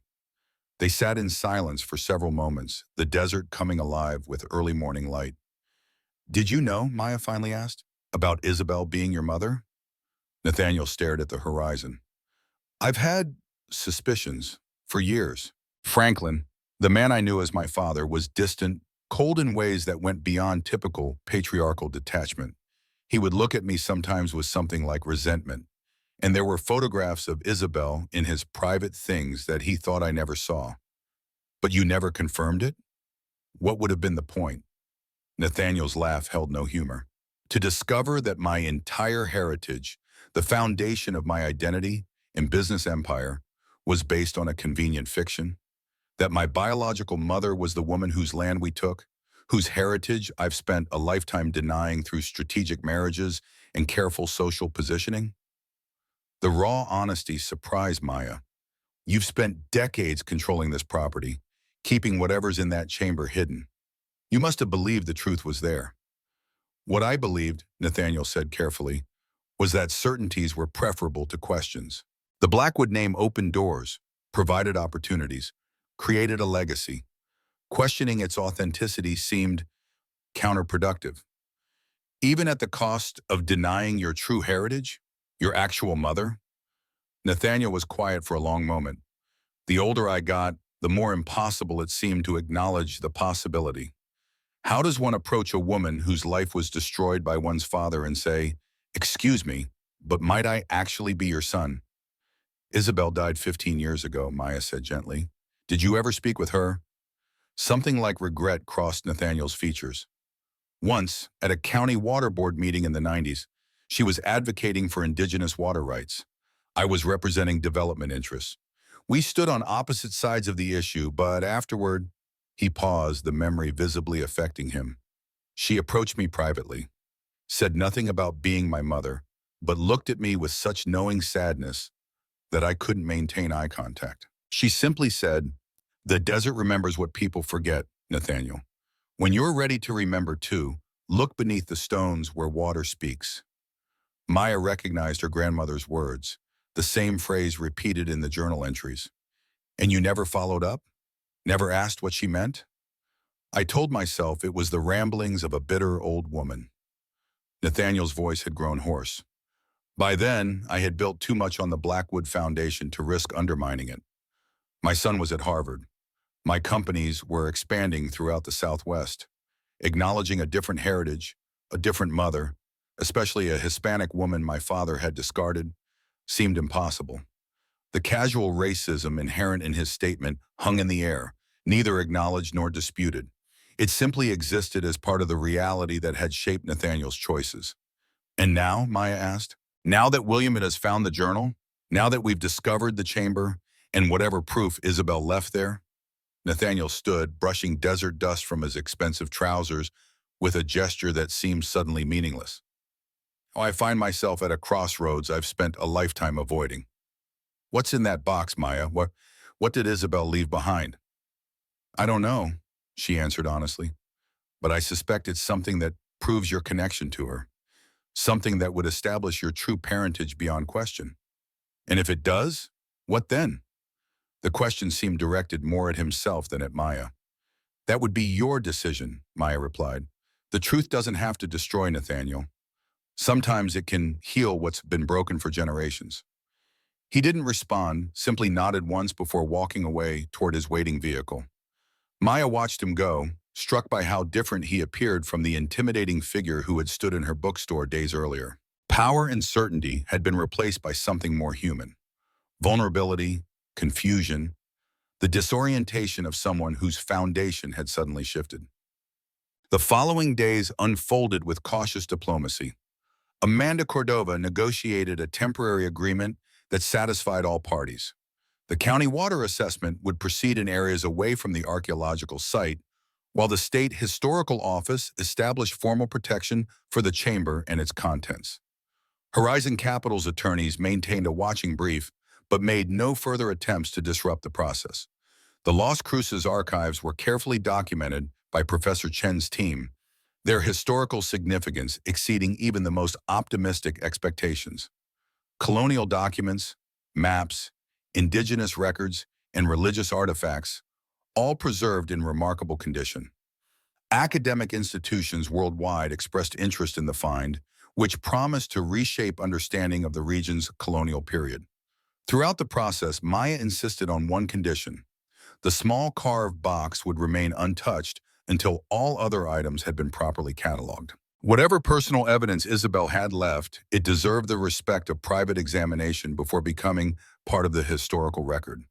William became a frequent visitor to the Sterling Ranch, his relationship with Clara evolving from awkward alliance to genuine friendship.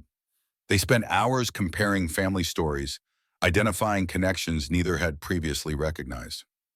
"My father never got along with Nathaniel," William explained one afternoon as they watched the archaeological team at work. "He said there was always something unspoken between them, something that created distance despite their blood relationship." "Blood relationship that might not have existed at all," Clara pointed out. "If Nathaniel is actually Isabel's son, your father wasn't his biological child." "Family is more than biology," William replied. "But secrets like this poison relationships across generations.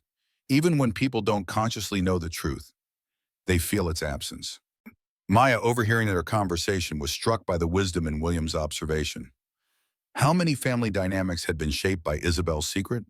How many lives had orbited around a truth buried beneath the desert soil? 2 weeks after the initial discovery, with the chamber's contents meticulously documented and preliminary preservation complete, Professor Chen approached Maya with formal deference. Mrs. Reyes, we've completed catalog and stabilization of all materials except the carved box you identified. He handed her a detailed report. The Las Cruces archives are even more significant than we anticipated. They contain colonial records, yes, but also indigenous accounts translated and preserved by mission scholars, voices that would otherwise have been lost to history. That's wonderful, Maya said sincerely. What happens next? With your permission, the collection will be transferred to climate-controlled facilities at the State University for further study and eventual public exhibition. Every item will be credited to the Sterling Ranch discovery, with your family acknowledged as the stewards who preserved its location. And the box? Maya asked. Chen's expression softened. As agreed, that remains your private property to examine as you see fit. We've prepared a conservation space in the documentation tent whenever you're ready. That evening, Maya called Amanda Cordova with an unusual request. By morning, arrangements had been made. Under the white canopy of the documentation tent, Maya waited with Clara and Professor Chen. A table had been prepared with specialized lighting and conservation equipment, creating an environment where fragile historical items could be safely examined. Amanda arrived first, followed by Nathaniel Blackwood. The corporate titan appeared diminished somehow, his customary, imposing presence replaced by something more tentative. William accompanied him, the tension between grandfather and grandson visible but contained. Thank you for coming, Maya said simply. I believe whatever Isabel placed in this box concerns all of us, but most directly you, Mr. Blackwood. Nathaniel nodded, his expression guarded. I appreciate the consideration. Professor Chen carefully brought forward the carved box, now cleaned of centuries of dust, but otherwise untouched. He placed it on the examination table and stepped back respectfully. The box was approximately 12 inches square, crafted from dark wood that had been preserved by the chamber's stable environment. The lid bore the distinctive geometric pattern that matched the wellstones, a marker Isabel had apparently used intentionally. Would you like to open it? Maya asked Nathaniel. He hesitated, then nodded, approaching the table with visible trepidation. With conservator gloves provided by Chen, Nathaniel carefully lifted the lid. Inside, nestled in preserved fabric, lay several items. A sealed letter addressed simply, Para mijo, for my son. A small bundle of official-looking documents, a delicate silver medallion on a chain, and a lock of infant hair tied with faded ribbon. Nathaniel's hands trembled as he lifted the letter. Maya nodded to Professor Chen, who quietly ushered everyone except Nathaniel from the tent, giving him privacy for this most personal revelation. Outside, Clara leaned against William's shoulder, the gesture unconsciously familiar. Do you think it will change him, learning the truth after all these years? I don't know, William replied honestly. My grandfather built his entire identity on being Franklin Blackwood's legitimate heir. Finding out he's actually Isabel Reyes' son, that he's half Hispanic, that his mother was the woman his father betrayed and whose property he's been trying to control, that's a lot to process at his age. Maya watched the closed tent, remembering Nathaniel's words on the porch steps. A lifetime spent avoiding questions whose answers might undermine carefully constructed foundations. A man whose certainties had suddenly dissolved, leaving him adrift in a history he had never acknowledged. Nearly an hour passed before the tent flap opened. Nathaniel emerged, his face showing evidence of emotional struggle contained within rigid self-discipline. In his hands, he carried the documents from the box. Birth records, he said without preamble, his voice steady through evident effort, and a formal acknowledgement of paternity signed by Franklin Blackwood, but never filed with authorities. He paused, the professional facade cracking slightly. Isabel left. Comprehensive evidence, DNA testing wasn't available then, but she preserved samples that would make verification possible even decades later. In the letter? Maya asked gently. Nathaniel's composure wavered. Private, but illuminating. She knew I might someday find my way to this place. She left directions to ensure I would recognize The truth of my heritage, William approached his grandfather cautiously. What will you do now?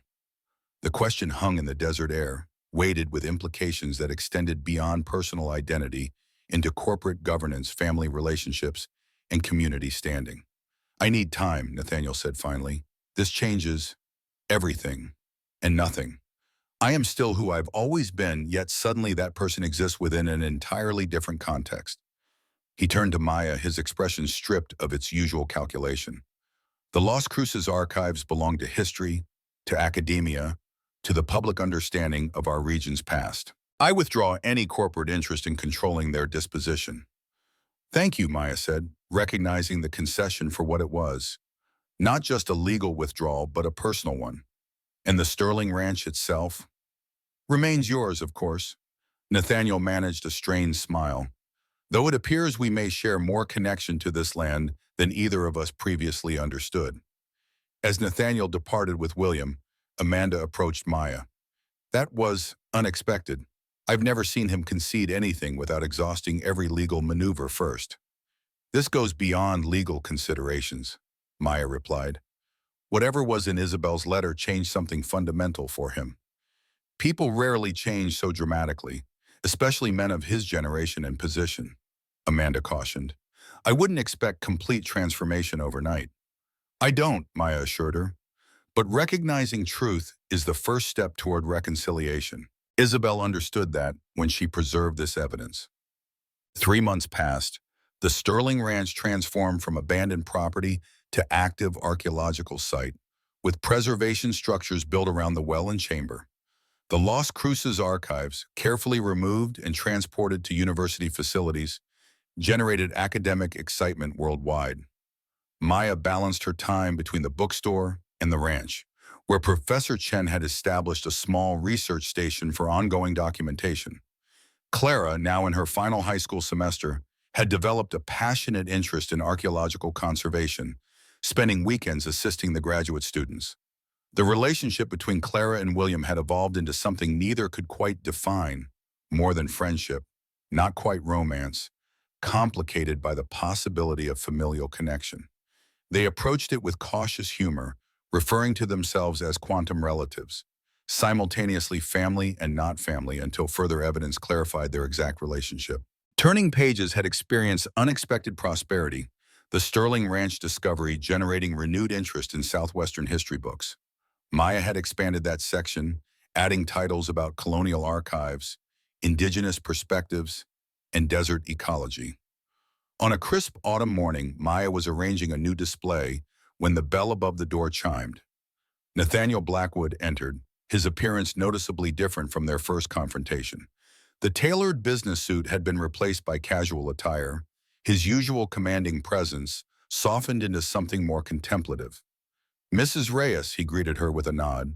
I hope I'm not interrupting. Not at all, Maya replied, studying the changes in him. This is a surprise. I've been doing a great deal of thinking these past months. Nathaniel browsed the Southwestern history section with genuine interest. And research, particularly about Isabel. What kind of research? Family history, community involvement, her advocacy work. He selected a book about indigenous water rights. She was remarkable, educated at a time when Hispanic women rarely had such opportunities, politically engaged when such engagement carried real risk. She accomplished extraordinary things despite the obstacles placed in her path, including the obstacle of having her child and her land taken from her, Maya observed. Nathaniel didn't flinch from the direct statement. Yes, among others. He placed the book on the counter. I've made some decisions I wanted to discuss with you. I'm listening. First, I'm stepping down as CEO of Horizon Capital. The announcement was delivered with calm certainty. The board has been informed. Serena Washington will take over. She has a much better vision for sustainable development than I ever did. Maya couldn't hide her surprise. Because of what you learned about Isabel? Partly, Nathaniel acknowledged, but also because I need to understand who I am apart from the identity I built on Franklin Blackwood's legacy. He paused, choosing his words carefully. I'm 71 years old, Maya. I've spent my entire life believing a narrative about myself that wasn't true. Before whatever time I have left runs out, I'd like to explore the heritage I've denied or been denied. What will that exploration look like? A hint of a genuine smile crossed Nathaniel's features. I'm learning Spanish, for one thing, taking classes at the community college, Professor Chen's department, actually, and I've established a foundation to address water rights issues in historically marginalized communities. Isabel would appreciate that, Maya said softly. Water was always her primary concern, even more than the land itself. She understood what most developers still don't, that water is the true wealth in the desert. Nathaniel hesitated, then continued with uncharacteristic vulnerability. I was hoping you might be willing to tell me more about her, what she was like as a grandmother, the stories she told, her perspectives that didn't make it into official records. The request carried weight beyond its simple words. A son seeking to know the mother he had never acknowledged. A man trying to integrate a heritage he had spent a lifetime denying. I'd be willing to share what I know, Maya replied carefully. Isabel was complex, fierce, and gentle, uncompromising about justice but capable of profound forgiveness. Her letter suggested as much, Nathaniel said, his voice momentarily unsteady. She wrote that she had forgiven Franklin, not for taking the land or manipulating the water rights, but for denying me the truth about who I was. How is that possible? How do you forgive something like that? She understood that hatred consumes the person who carries it, Maya replied, remembering Isabel's frequent wisdom. Forgiveness wasn't about absolving Franklin.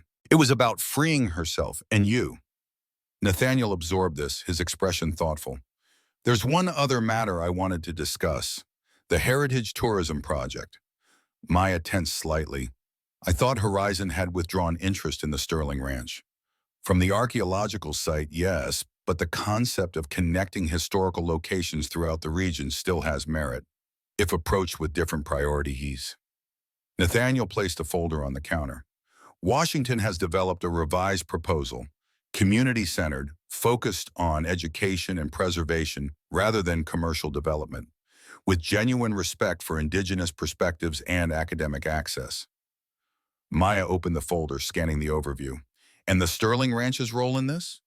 Would be entirely your decision, Nathaniel emphasized. The Las Cruces Discovery Center could become an educational hub within the network, or remain independent.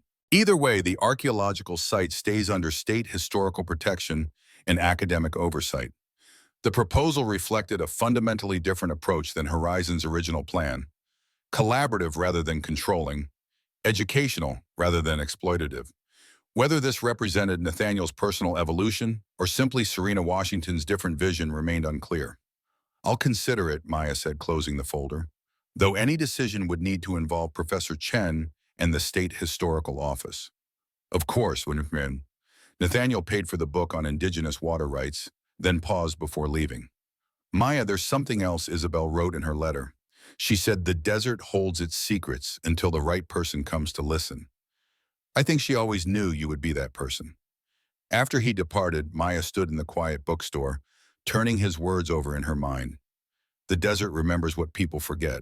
Isabel's mantra had guided Maya back to the Sterling Ranch, back to the hidden chamber beneath the well, back to truths that had waited patiently beneath the surface for generations.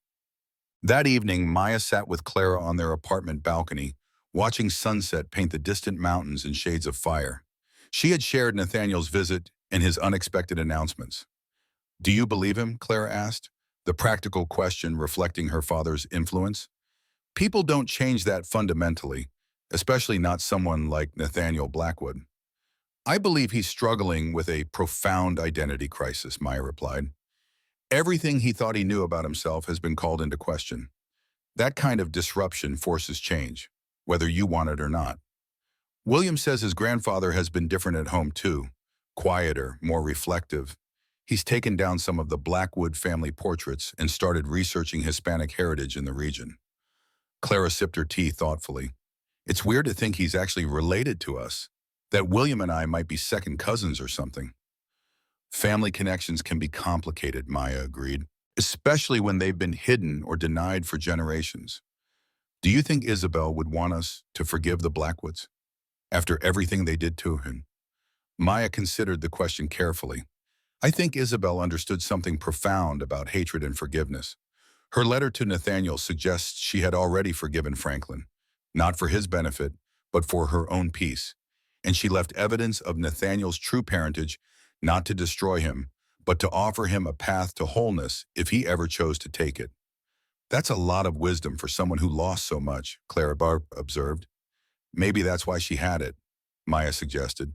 Loss either hardens you or teaches you to see beyond surface appearances. Isabel chose the latter. Clara was quiet for a moment, processing. So what happens now? With the ranch, the archives, Nathaniel, all of it? I'm not entirely sure, Maya admitted. But I think we're moving toward something Isabel would approve of. Truth acknowledged, history preserved, connections restored rather than severed. Later that night, after Claire had gone to bed, Maya sat alone with Isabel's journal, carefully turning pages that documented a complex life of love, betrayal, loss, and resilience. The final entry, written years after the events it described, held a wisdom that seemed to transcend time. The desert remembers what people forget. Water speaks truth to those who know how to listen. I have left what needed to be preserved beneath the stones, where it will wait until the right time, the right person. Some truths cannot remain buried forever, nor should they. What was broken can be healed, though the scars remain as testament to our journey.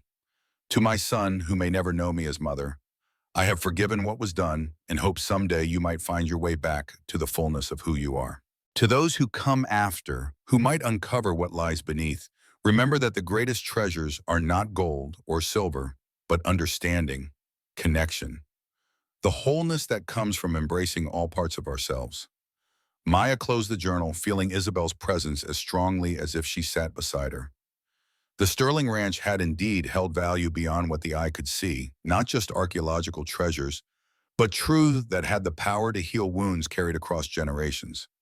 Outside, the desert night deepened, stars scattered across the vastness like the Spanish coins Maya had found, each one a point of light against darkness, telling stories of distance and time, of secrets buried and finally revealed, of a grandmother's wisdom, proven true after decades of patient waiting. The desert remembers what people forget, and sometimes, if we're fortunate, we remember too. 6 months after the discovery of the Las Cruces archives, the Sterling Ranch had undergone a remarkable transformation. What had once been an abandoned property now housed a modest research center with the well structure protected by a climate-controlled enclosure. Graduate students rotated through on research fellowships, documenting the historical significance of the site under Professor Chen's supervision. Maya divided her time between the bookstore and the ranch, finding unexpected fulfillment in bridging her grandmother's legacy with a future neither of them could have imagined. Turning Pages had become a hub for historical research, with a specialized section dedicated to the Las Cruces discovery attracting scholars from across the country. Spring had settled over the desert, bringing brief but spectacular wildflower blooms that transformed the seemingly barren landscape into carpets of color. Maya stood on the ranch house porch, watching Clara direct a group of high school students through a demonstration of archaeological documentation techniques. Her daughter had blossomed in the months since the discovery, finding purpose in connecting younger generations to the history beneath their feet. She's a natural teacher, Professor Chen observed, joining Maya on the porch. Much like Isabel was, from what I've heard. The resemblance grows stronger every day, Maya agreed, not just physically, but in her determination, her sense of justice. Speaking of which, Chen said, his tone shifting to business, the Preservation Board is meeting tomorrow about the permanent designation proposal. The temporary protections expire next month. Will there be any challenges to making the designation permanent? Chen hesitated. Possibly. There's been some unexpected opposition from a coalition of development interests. Nothing directly linked to Horizon Capital, but corporations with similar investment profiles. Nathaniel assured me he'd withdrawn all corporate interest in controlling the site, Maya said, concern evident in her voice. And by all accounts, he has. Horizon, under Serena Washington's leadership, has been supportive of preservation efforts. Chen shrugged. But Blackwood made enemies during his career. Some may be using this as an opportunity to oppose him out of spite, regardless of his current position. The conversation was interrupted by the arrival of Amanda Cordova's government sedan. The prosecutor had become a regular visitor to the site, her initial investigation into Horizon Capital having evolved into genuine interest in the historical significance of the discovery. Maya, she called, approaching with uncharacteristic urgency. We need to talk, privately. In the small office that had been established in the ranch house, Amanda spread several documents across the desk. The Preservation Board meeting tomorrow isn't just routine. There's been a coordinated effort to challenge the historical designation of the Sterling Ranch.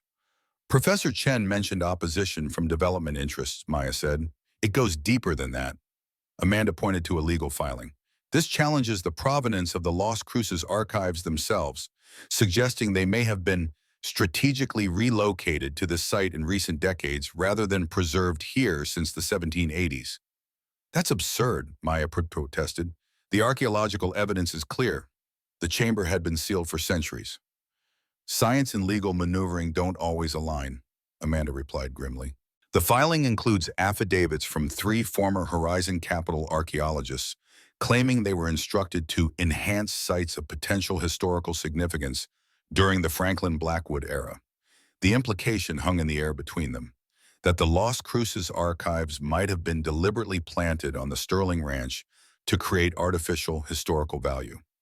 Who's behind this, Maya asked, already suspecting the answer. Officially a consortium called Southwest Heritage Preservation, Inc., but our investigation suggests it's actually controlled by Robert Blackwood.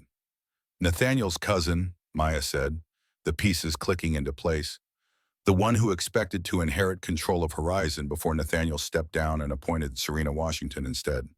Amanda nodded. Robert's always resented living in Nathaniel's shadow. Now that Nathaniel has withdrawn from corporate leadership and acknowledged his Rhea's heritage, Robert appears to be making a power play, discrediting both the discovery and Nathaniel's connection to it in one move. Can he succeed? Maya asked, scanning the legal documents with growing concern. Possibly. He's leveraging relationships with county officials and state representatives who benefited from Horizon Capital contracts during Nathaniel's tenure. If he can create enough doubt about the authenticity of the discovery, the permanent designation could be delayed or denied. And without that protection, the site becomes vulnerable to development interests again, Amanda confirmed, including those controlled by Robert Blackwood through shell companies similar to the ones Nathaniel once used. Maya leaned back, absorbing the implications. So after everything, the discovery, the revelations about Nathaniel's heritage, the steps toward reconciliation, we're back to fighting the same battle Isabel fought 60 years ago. With one difference, Amanda pointed out. This time you have allies Isabel didn't. Academic validation, state support, and possibly even Nathaniel himself, depending on where he stands in this family power struggle. After Amanda departed, Maya called Clara into the office, explaining the situation in direct terms. Her daughter's response was immediate and practical, a trait inherited from Daniel. We need to contact William, Clara said, already reaching for her phone. He should know what his great-uncle is doing.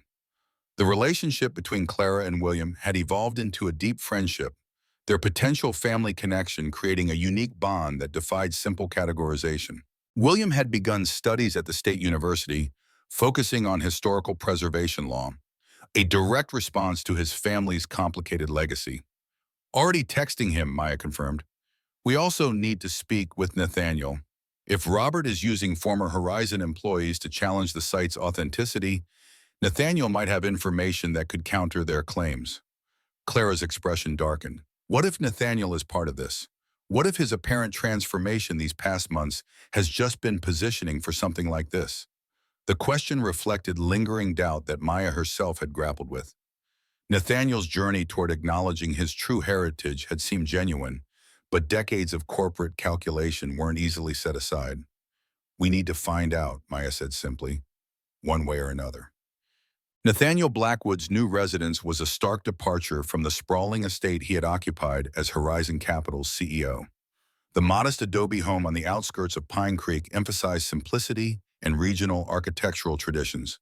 Its courtyard garden, featuring native desert plants rather than the water-intensive landscaping typical of wealth displays in the Southwest.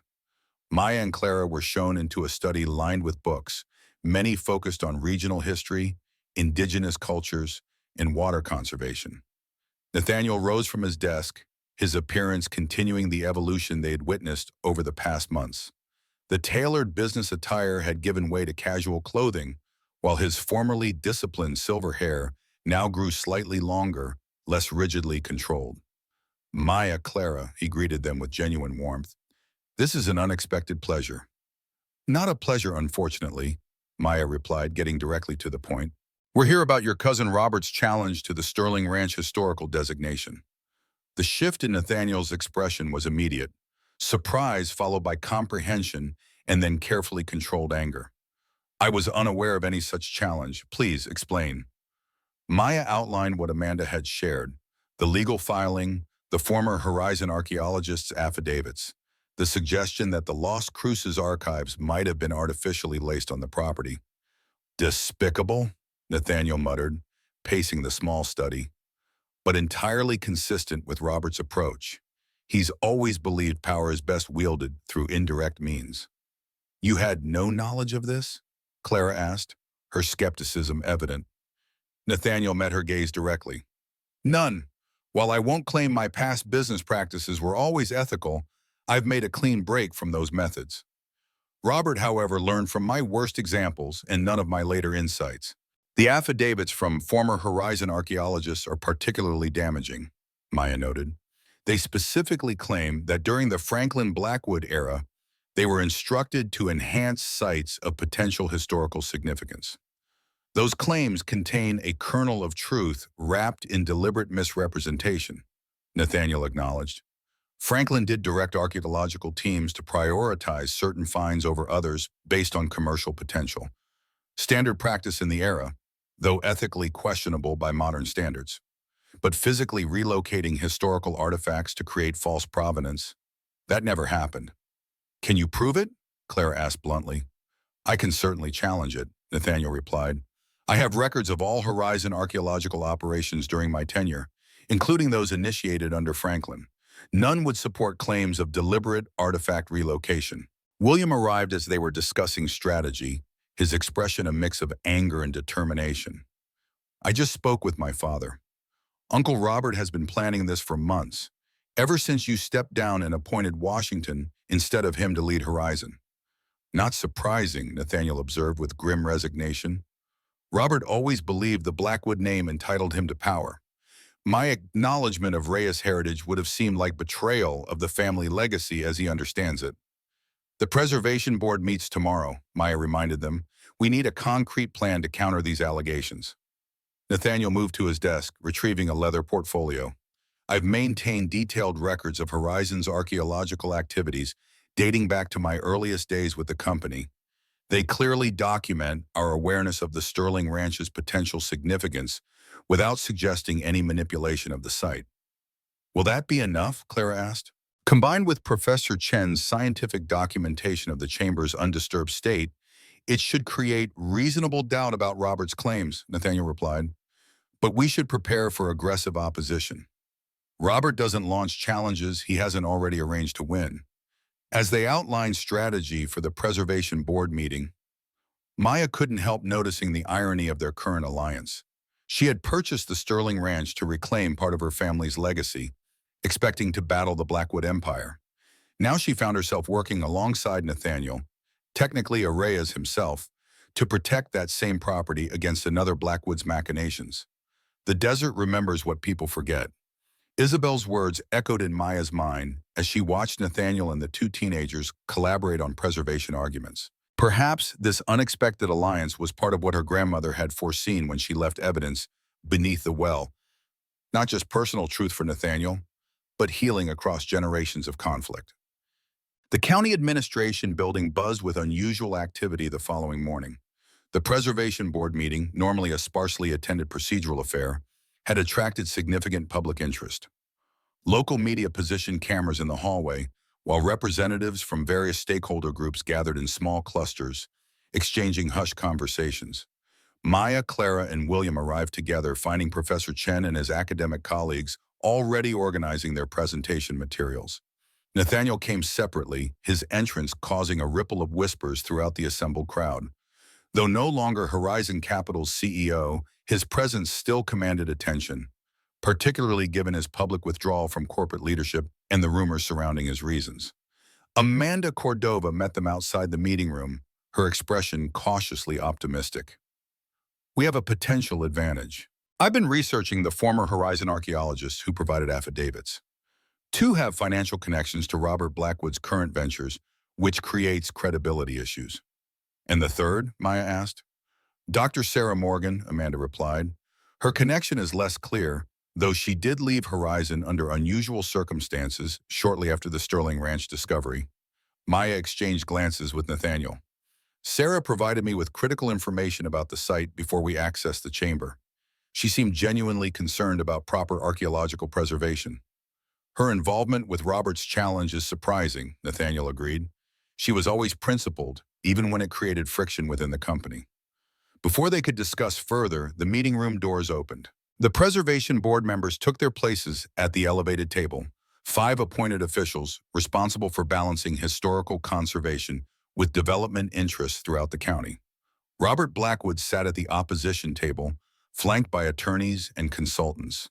In his mid-60s, he bore the Blackwood features, but with a harder edge than Nathaniel, ambition without the tempering of self-reflection. His gaze fixed on Nathaniel with barely concealed resentment as they entered. The board chairperson, an elderly woman with decades of preservation experience, called the meeting to order. We're addressing application PB 2025-42, Permanent Historical Designation for the Sterling Ranch site, specifically the underground chamber containing what has been identified as the Las Cruces archives. We have received a formal challenge to this designation, which we'll hear first. Robert Blackwood approached the podium with practiced confidence. Madam Chairperson, board members, thank you for considering this important matter. Southwest Heritage Preservation stands for authentic historical conservation based on scientific integrity. The discovery at Sterling Ranch, while sensational, raises serious questions about provenance and authenticity. He gestured to his team, who distributed materials to the board. We've provided affidavits from 3 former Horizon Capital archaeologists who testified to systematic practices of historical enhancement during previous decades. Practices that call into question whether the so-called Las Cruces archives were genuinely preserved at this location since the colonial era. The chairperson reviewed the materials with a neutral expression. These are serious allegations, Mr. Blackwood. Do you have physical evidence beyond these testimonials? The nature of the alleged misconduct makes physical evidence difficult to produce, Robert replied smoothly. However, the statistical improbability of such a significant find remaining undiscovered until now, combined with the property's history of ownership connected to Horizon Capital, creates reasonable doubt about its authenticity. The implication hung in the air that Horizon under Franklin or Nathaniel Blackwood might have planted the archives to create artificial historical value for the property. Professor Chen presented next, methodically outlining the scientific evidence supporting the chamber's undisturbed state. Radiocarbon dating of materials within the chamber, sediment analysis of the sealed entrance, and comparative studies of preservation conditions all support continuous containment since the late 18th century. No modern intervention could have created these conditions. As technical questions followed, Maya noticed Sarah Morgan slip into the meeting room, taking a seat at the back rather than joining Robert's team. Their eyes met briefly, Sarah's expression unreadable before she looked away. Nathaniel's testimony focused on Horizon's historical knowledge of the site. My father's company did indeed recognize potential archaeological significance at Sterling Ranch as early as the 1960s. Our records document awareness of possible colonial-era structures, but nothing approaching the scale or significance of what was actually discovered. Yet Horizon maintained indirect control of the property for decades, Robert interjected, curious for a site with supposedly limited archaeological value. Horizon maintained interest in many properties throughout the region, Nathaniel countered, standard practice for long-term development planning. Including properties with family significance, Robert asked, his tone deceptively casual. Properties connected to certain personal heritage matters? The deliberate reference to Nathaniel's Reyes ancestry created a ripple of reaction through the room. The chairperson frowned. Mr. Blackwood, Please restrict your comments to the historical designation matter at hand. My apologies, Robert said insincerely. I merely suggest that personal factors might influence perspectives on this property's significance. As the presentations continued, the board's questions revealed growing uncertainty. Robert's challenge had successfully created doubt, if not about the archive's authenticity, then about the process through which they had been discovered and documented. During a brief recess, Maya approached Sarah Morgan in the hallway. "I'm surprised to see you associated with Robert Blackwood's challenge," she said without preamble. "You were instrumental in helping us understand the site's significance." Sarah glanced around before responding quietly. "I'm not here supporting Robert. I provided an affidavit about Horizon's archaeological practices because I was legally compelled to. But I've requested to address the board directly to clarify matters Robert has deliberately misrepresented." "Why would you be compelled to provide testimony?" Maya asked, confused. "Because Robert found documentation of my original assessment of the Sterling Ranch from 3 years ago.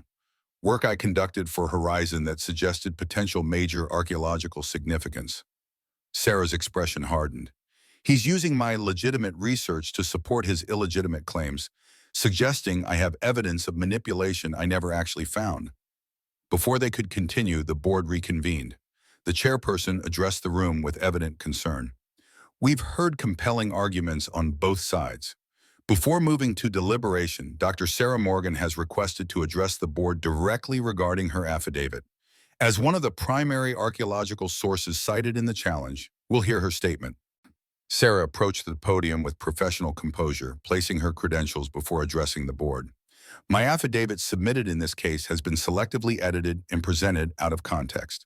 While I did document questionable prioritization practices during my tenure at Horizon Capital, at no point did I witness or find evidence of deliberate artifact relocation or historical falsification." Robert Blackwood stood abruptly. "Objection. Dr. Morgan's current statement contradicts her sworn affidavit." "It doesn't contradict, it clarifies," Sarah replied firmly. "The affidavit you submitted omits key qualifying statements from my original testimony. I have the complete version here, notarized and dated prior to your submission." The chairperson accepted the document, reviewing it alongside the version Robert had provided. Her expression shifted from concern to something approaching anger.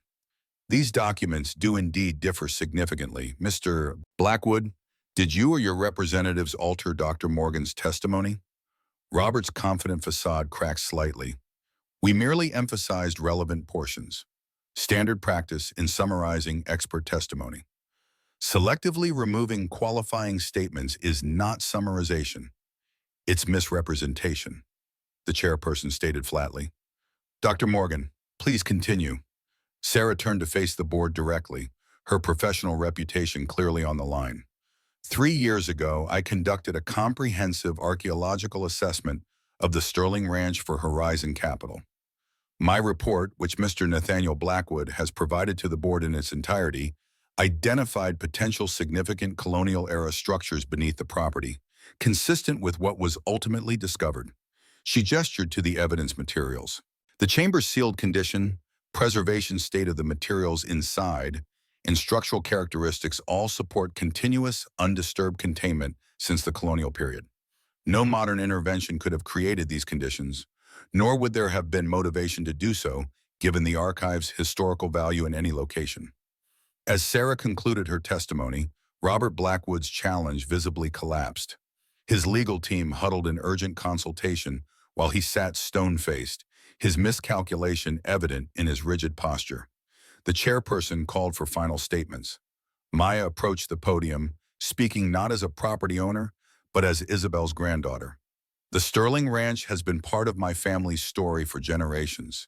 First as our land, then as something taken from us, and now as a site of historical significance that belongs not to any individual or corporation, but to our shared cultural heritage." She looked directly at the board members. "My grandmother Isabel understood the property's significance, which is why she fought so hard to protect it. Not for personal gain, but because she recognized that some treasures transcend ownership. They must be preserved for everyone." As the board moved to deliberation, Robert Blackwood approached Nathaniel in the waiting area, his voice low but intense. You've destroyed everything Franklin built. Abandoned the Blackwood legacy for some sentimental fantasy about your real parentage. Pathetic. Nathaniel regarded his cousin with surprising compassion. The Blackwood legacy isn't what you think, Robert. Franklin built wealth, yes, but at the cost of integrity, family, even his own humanity in the end. There are better foundations to build upon. Save your newfound wisdom, Robert snapped. You've always been different, even before this Reyes revelation. Franklin saw it too, that hesitation before the kill, that weakness disguised as consideration. He should have recognized you weren't really his son. The deliberation was brief.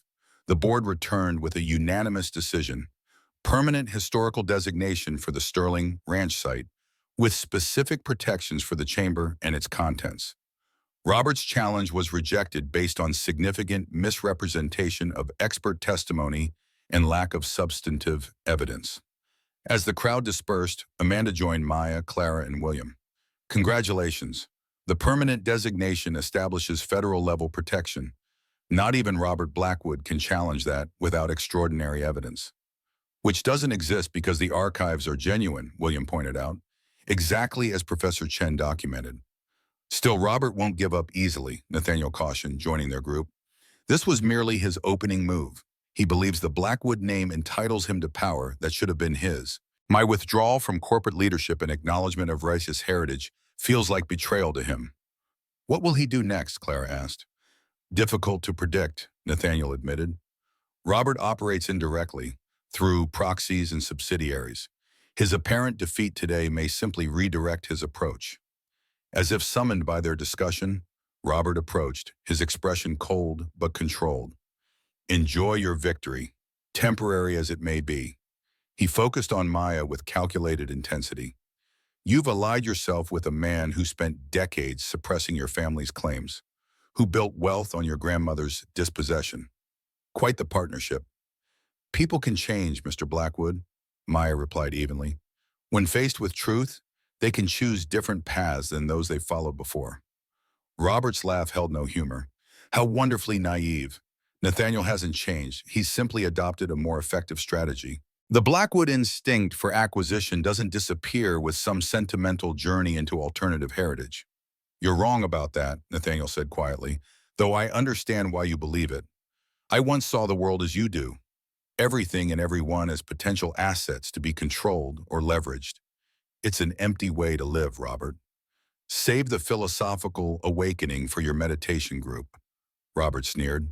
This isn't over. The Las Cruces archives have value beyond academic interest. Historical documentation of water rights that could impact development throughout the region. Information that powerful interests would prefer remained buried. With that cryptic statement, he departed, leaving an unsettled silence in his wake. What did he mean about water rights documentation? Clara asked. Professor Chen, who had overheard the exchange, provided context. The Las Cruces archives contain extensive mapping of underground water sources throughout the region.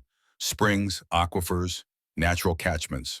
Colonial administrators documented water resources with remarkable precision, creating records that predate current water rights claims by centuries. And those records could potentially challenge existing water allocations, Nathaniel added thoughtfully, particularly those controlled by development interests that emerged during the past century, including interests still connected to the Blackwood family holdings, Maya concluded, the implications becoming clear. Robert's challenge to the historical designation wasn't just about control of the Sterling Ranch. It was about suppressing information in the archives that could threaten water rights worth billions in development potential. Nathaniel nodded grimly. The real wealth in the desert has always been water, not land. Isabel understood that 60 years ago when she fought Franklin's foreclosure. She wasn't just trying to keep family property. She was protecting documentation that could have rebalanced water rights throughout the region. Which is why she hid evidence of your parentage in the same chamber as the archives, Maya said, pieces finally connecting. She knew someday someone would seek the archives and hoped that when they did, you might discover your true heritage as well. My mother was playing a very long game, Nathaniel acknowledged, the phrase "my mother" coming more naturally now. one that's only now reaching its conclusion. As they left the county building, Sarah Morgan approached, her professional demeanor softened by evident relief. "Thank you for your trust back there. Robert manipulated my testimony, counting on my professional reputation to lend credibility to his challenge without my direct involvement." "Why would he think you wouldn't object?" Maya asked. "Because he made it professionally risky to do so," Sarah explained. "He's connected to several major funding sources for archaeological research. Opposing him directly could have ended my career." "Yet you did exactly that," Nathaniel observed. Sarah straightened, professional pride evident in her posture. "Some principles matter more than career advancement. The integrity of the historical record is one of them." As Sarah departed, Maya felt a growing sense that the preservation victory, while significant, represented merely one phase of a larger conflict. Robert's parting words about water rights suggested dimensions to the Las Cruces archives that extended beyond historical documentation into present-day power structures.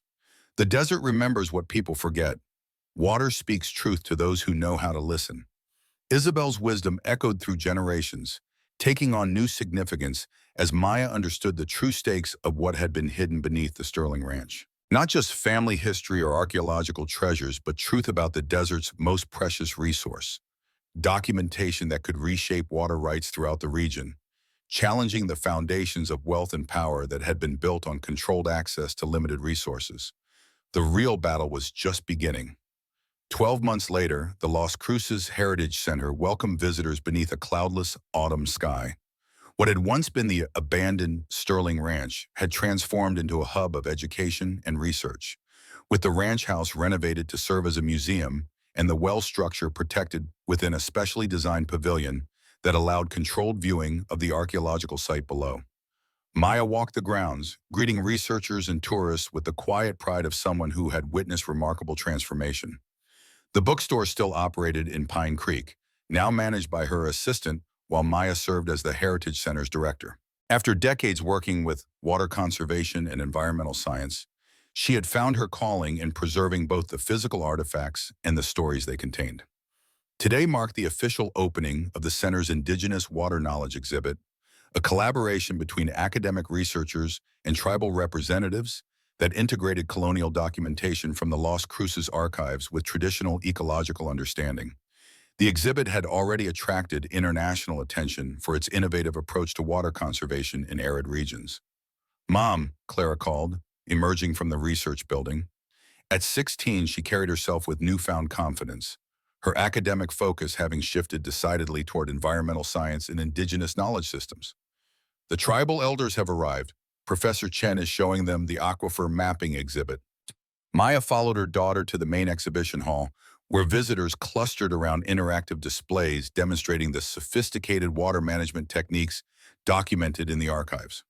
Professor Chen stood with a group of tribal representatives, explaining how colonial maps had preserved knowledge of water sources that predated European arrival. The Spanish missionaries recognized the superior understanding that indigenous communities had developed over thousands of years, Chen explained to the attentive group. Rather than imposing European methods, many documented local techniques, creating an unintentional preservation of knowledge that might otherwise have been lost during later periods of cultural disruption. Maya noticed Nathaniel Blackwood among the visitors, standing somewhat apart as he studied a display about water rights history. At 72, he had settled into his new role as a private historical researcher, his Horizon Capital days increasingly distant memory. His Spanish language studies had progressed to fluency, allowing him to assist in translating portions of the Las Cruces documents that referenced indigenous water management practices. Their working relationship had evolved into something approaching friendship, not uncomplicated given their family's history, but grounded in mutual respect and shared commitment to historical truth.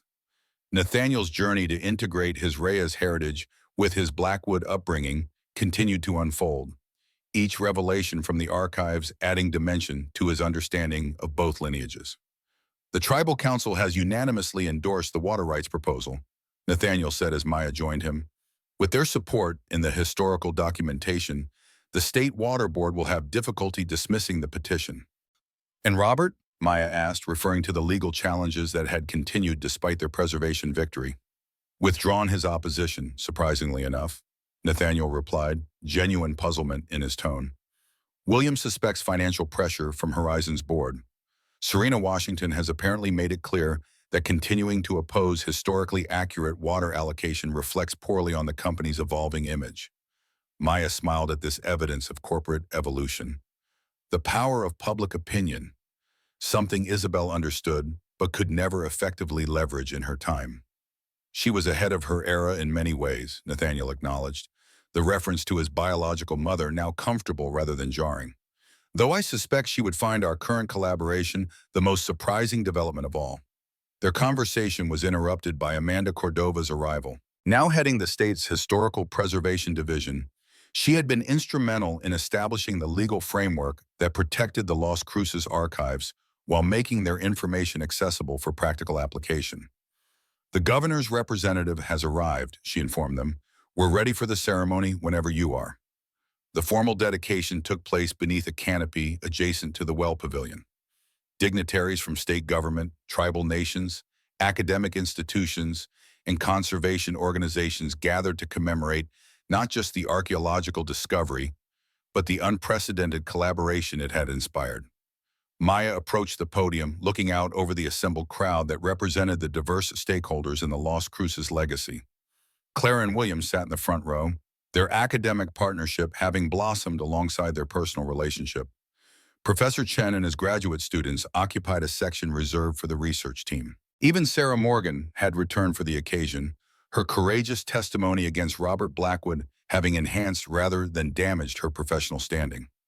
My grandmother Isabel had a saying, Maya began, her voice carrying across the attentive gathering. The desert remembers what people forget. When I purchased this property at a tax auction for $300, I had no idea how prophetic those words would prove to be. She gestured to the well pavilion. Beneath these stones lay not just historical artifacts, but truth that had waited patiently to be rediscovered. Truth about our region's past, about indigenous knowledge preserved through colonial documentation, about water sources that sustained communities for thousands of years before modern development redirected their flow. Maya paused, acknowledging Nathaniel with a respectful nod. Truth also about families divided by circumstance, but connected by heritage. The Las Cruces archives contain more than historical documents. They preserved human stories that continue to unfold generations later. The assembled audience listened as Maya outlined the Heritage Center's mission: education, research, and practical application of historical knowledge to contemporary challenges, particularly water conservation in an era of climate uncertainty. The maps and documentation preserved in the Las Cruces archives have already influenced water policy throughout the region, she explained. By recognizing historical water sources and traditional management techniques, we're creating more sustainable approaches to our most precious desert resource. Following the ceremony, visitors explored the exhibits, while researchers and officials engaged in more detailed discussions.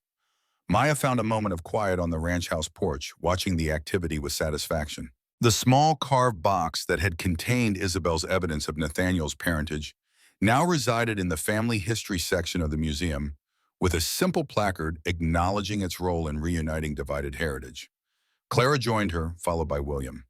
Their relationship had developed its own definition: part familial connection, part academic partnership, part something deeper that transcended conventional categories. Grandfather's talking with the tribal water experts about integrating the colonial maps with current aquifer monitoring, William reported, the familial reference to Nathaniel now natural.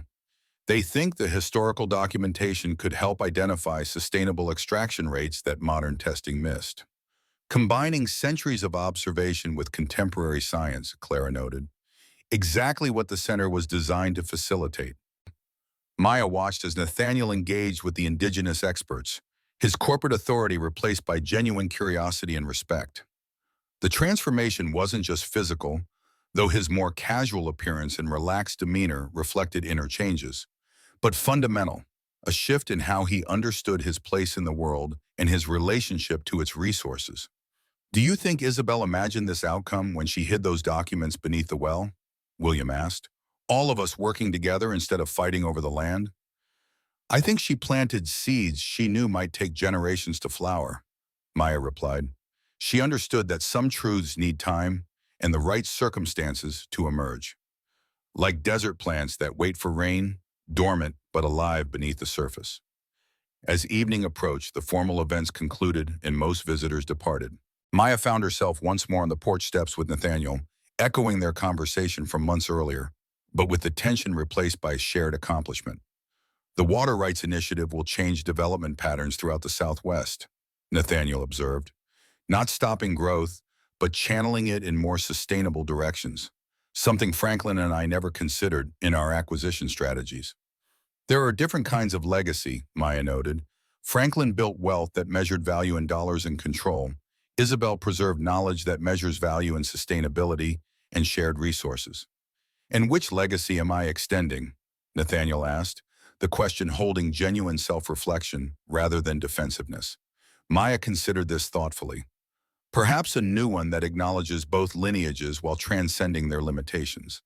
The Blackwood determination and vision combined with the Rhea's understanding of stewardship rather than ownership. As darkness settled over the desert, stars emerged with remarkable clarity in the pollution-free sky. The Heritage Center's lights illuminated the main buildings while leaving the natural landscape in respectful shadow, a balance between human presence and wilderness preservation. Clara and William joined them, bringing coffee and conversation about future exhibits. The four sat together on the porch, their unlikely family configuration a living testament to the healing that truth could bring when finally acknowledged. "Mom, remember when you bought this place and everyone thought you'd lost your mind?" Clara asked, laughter in her voice. $300 for rattlesnakes and dirt, they said. Some value goes beyond what the eye can see, Maya replied, echoing Isabel's words. Some investments pay dividends measured in more than money. Later, after the others had returned to town, Maya stood alone beside the well pavilion. Through the protective glass, she could see the ancient stonework, illuminated by soft lighting. The pattern that had marked Isabel's message across generations still clearly visible after centuries. "You were right, Abuela," she whispered to the desert night. The land remembered what people tried to forget, and when the time was right, it spoke to those willing to listen. In the distance, coyotes called to one another, their voices carrying across the emptiness that wasn't empty at all but filled with life adapted to harsh conditions, with history written in stone and sand, with memories preserved in the patient silence of the desert. Maya had come to the Sterling Ranch seeking reclamation of family legacy. What she had found instead was reconciliation between past and present, between divided heritage, between human needs and environmental stewardship. Isabel had fought to protect documentation that might someday restore balance to the region's most precious resource. That day had finally arrived, not through conflict, but through unexpected collaboration across lines that had once seemed impenetrable. The desert remembers what people forget, and sometimes, if we're willing to listen, it teaches us to remember too. Not just grievances and loss, but connections that run deeper than surface divisions, truths that have the power to heal when finally acknowledged. Maya turned toward the Heritage Center, its lights a beacon in the desert darkness. $300 for rattlesnakes and dirt. The best investment she had ever made, not in land or historical artifacts, but in truth that had waited patiently beneath the desert soil, ready to emerge when the time was right and the right person came to listen.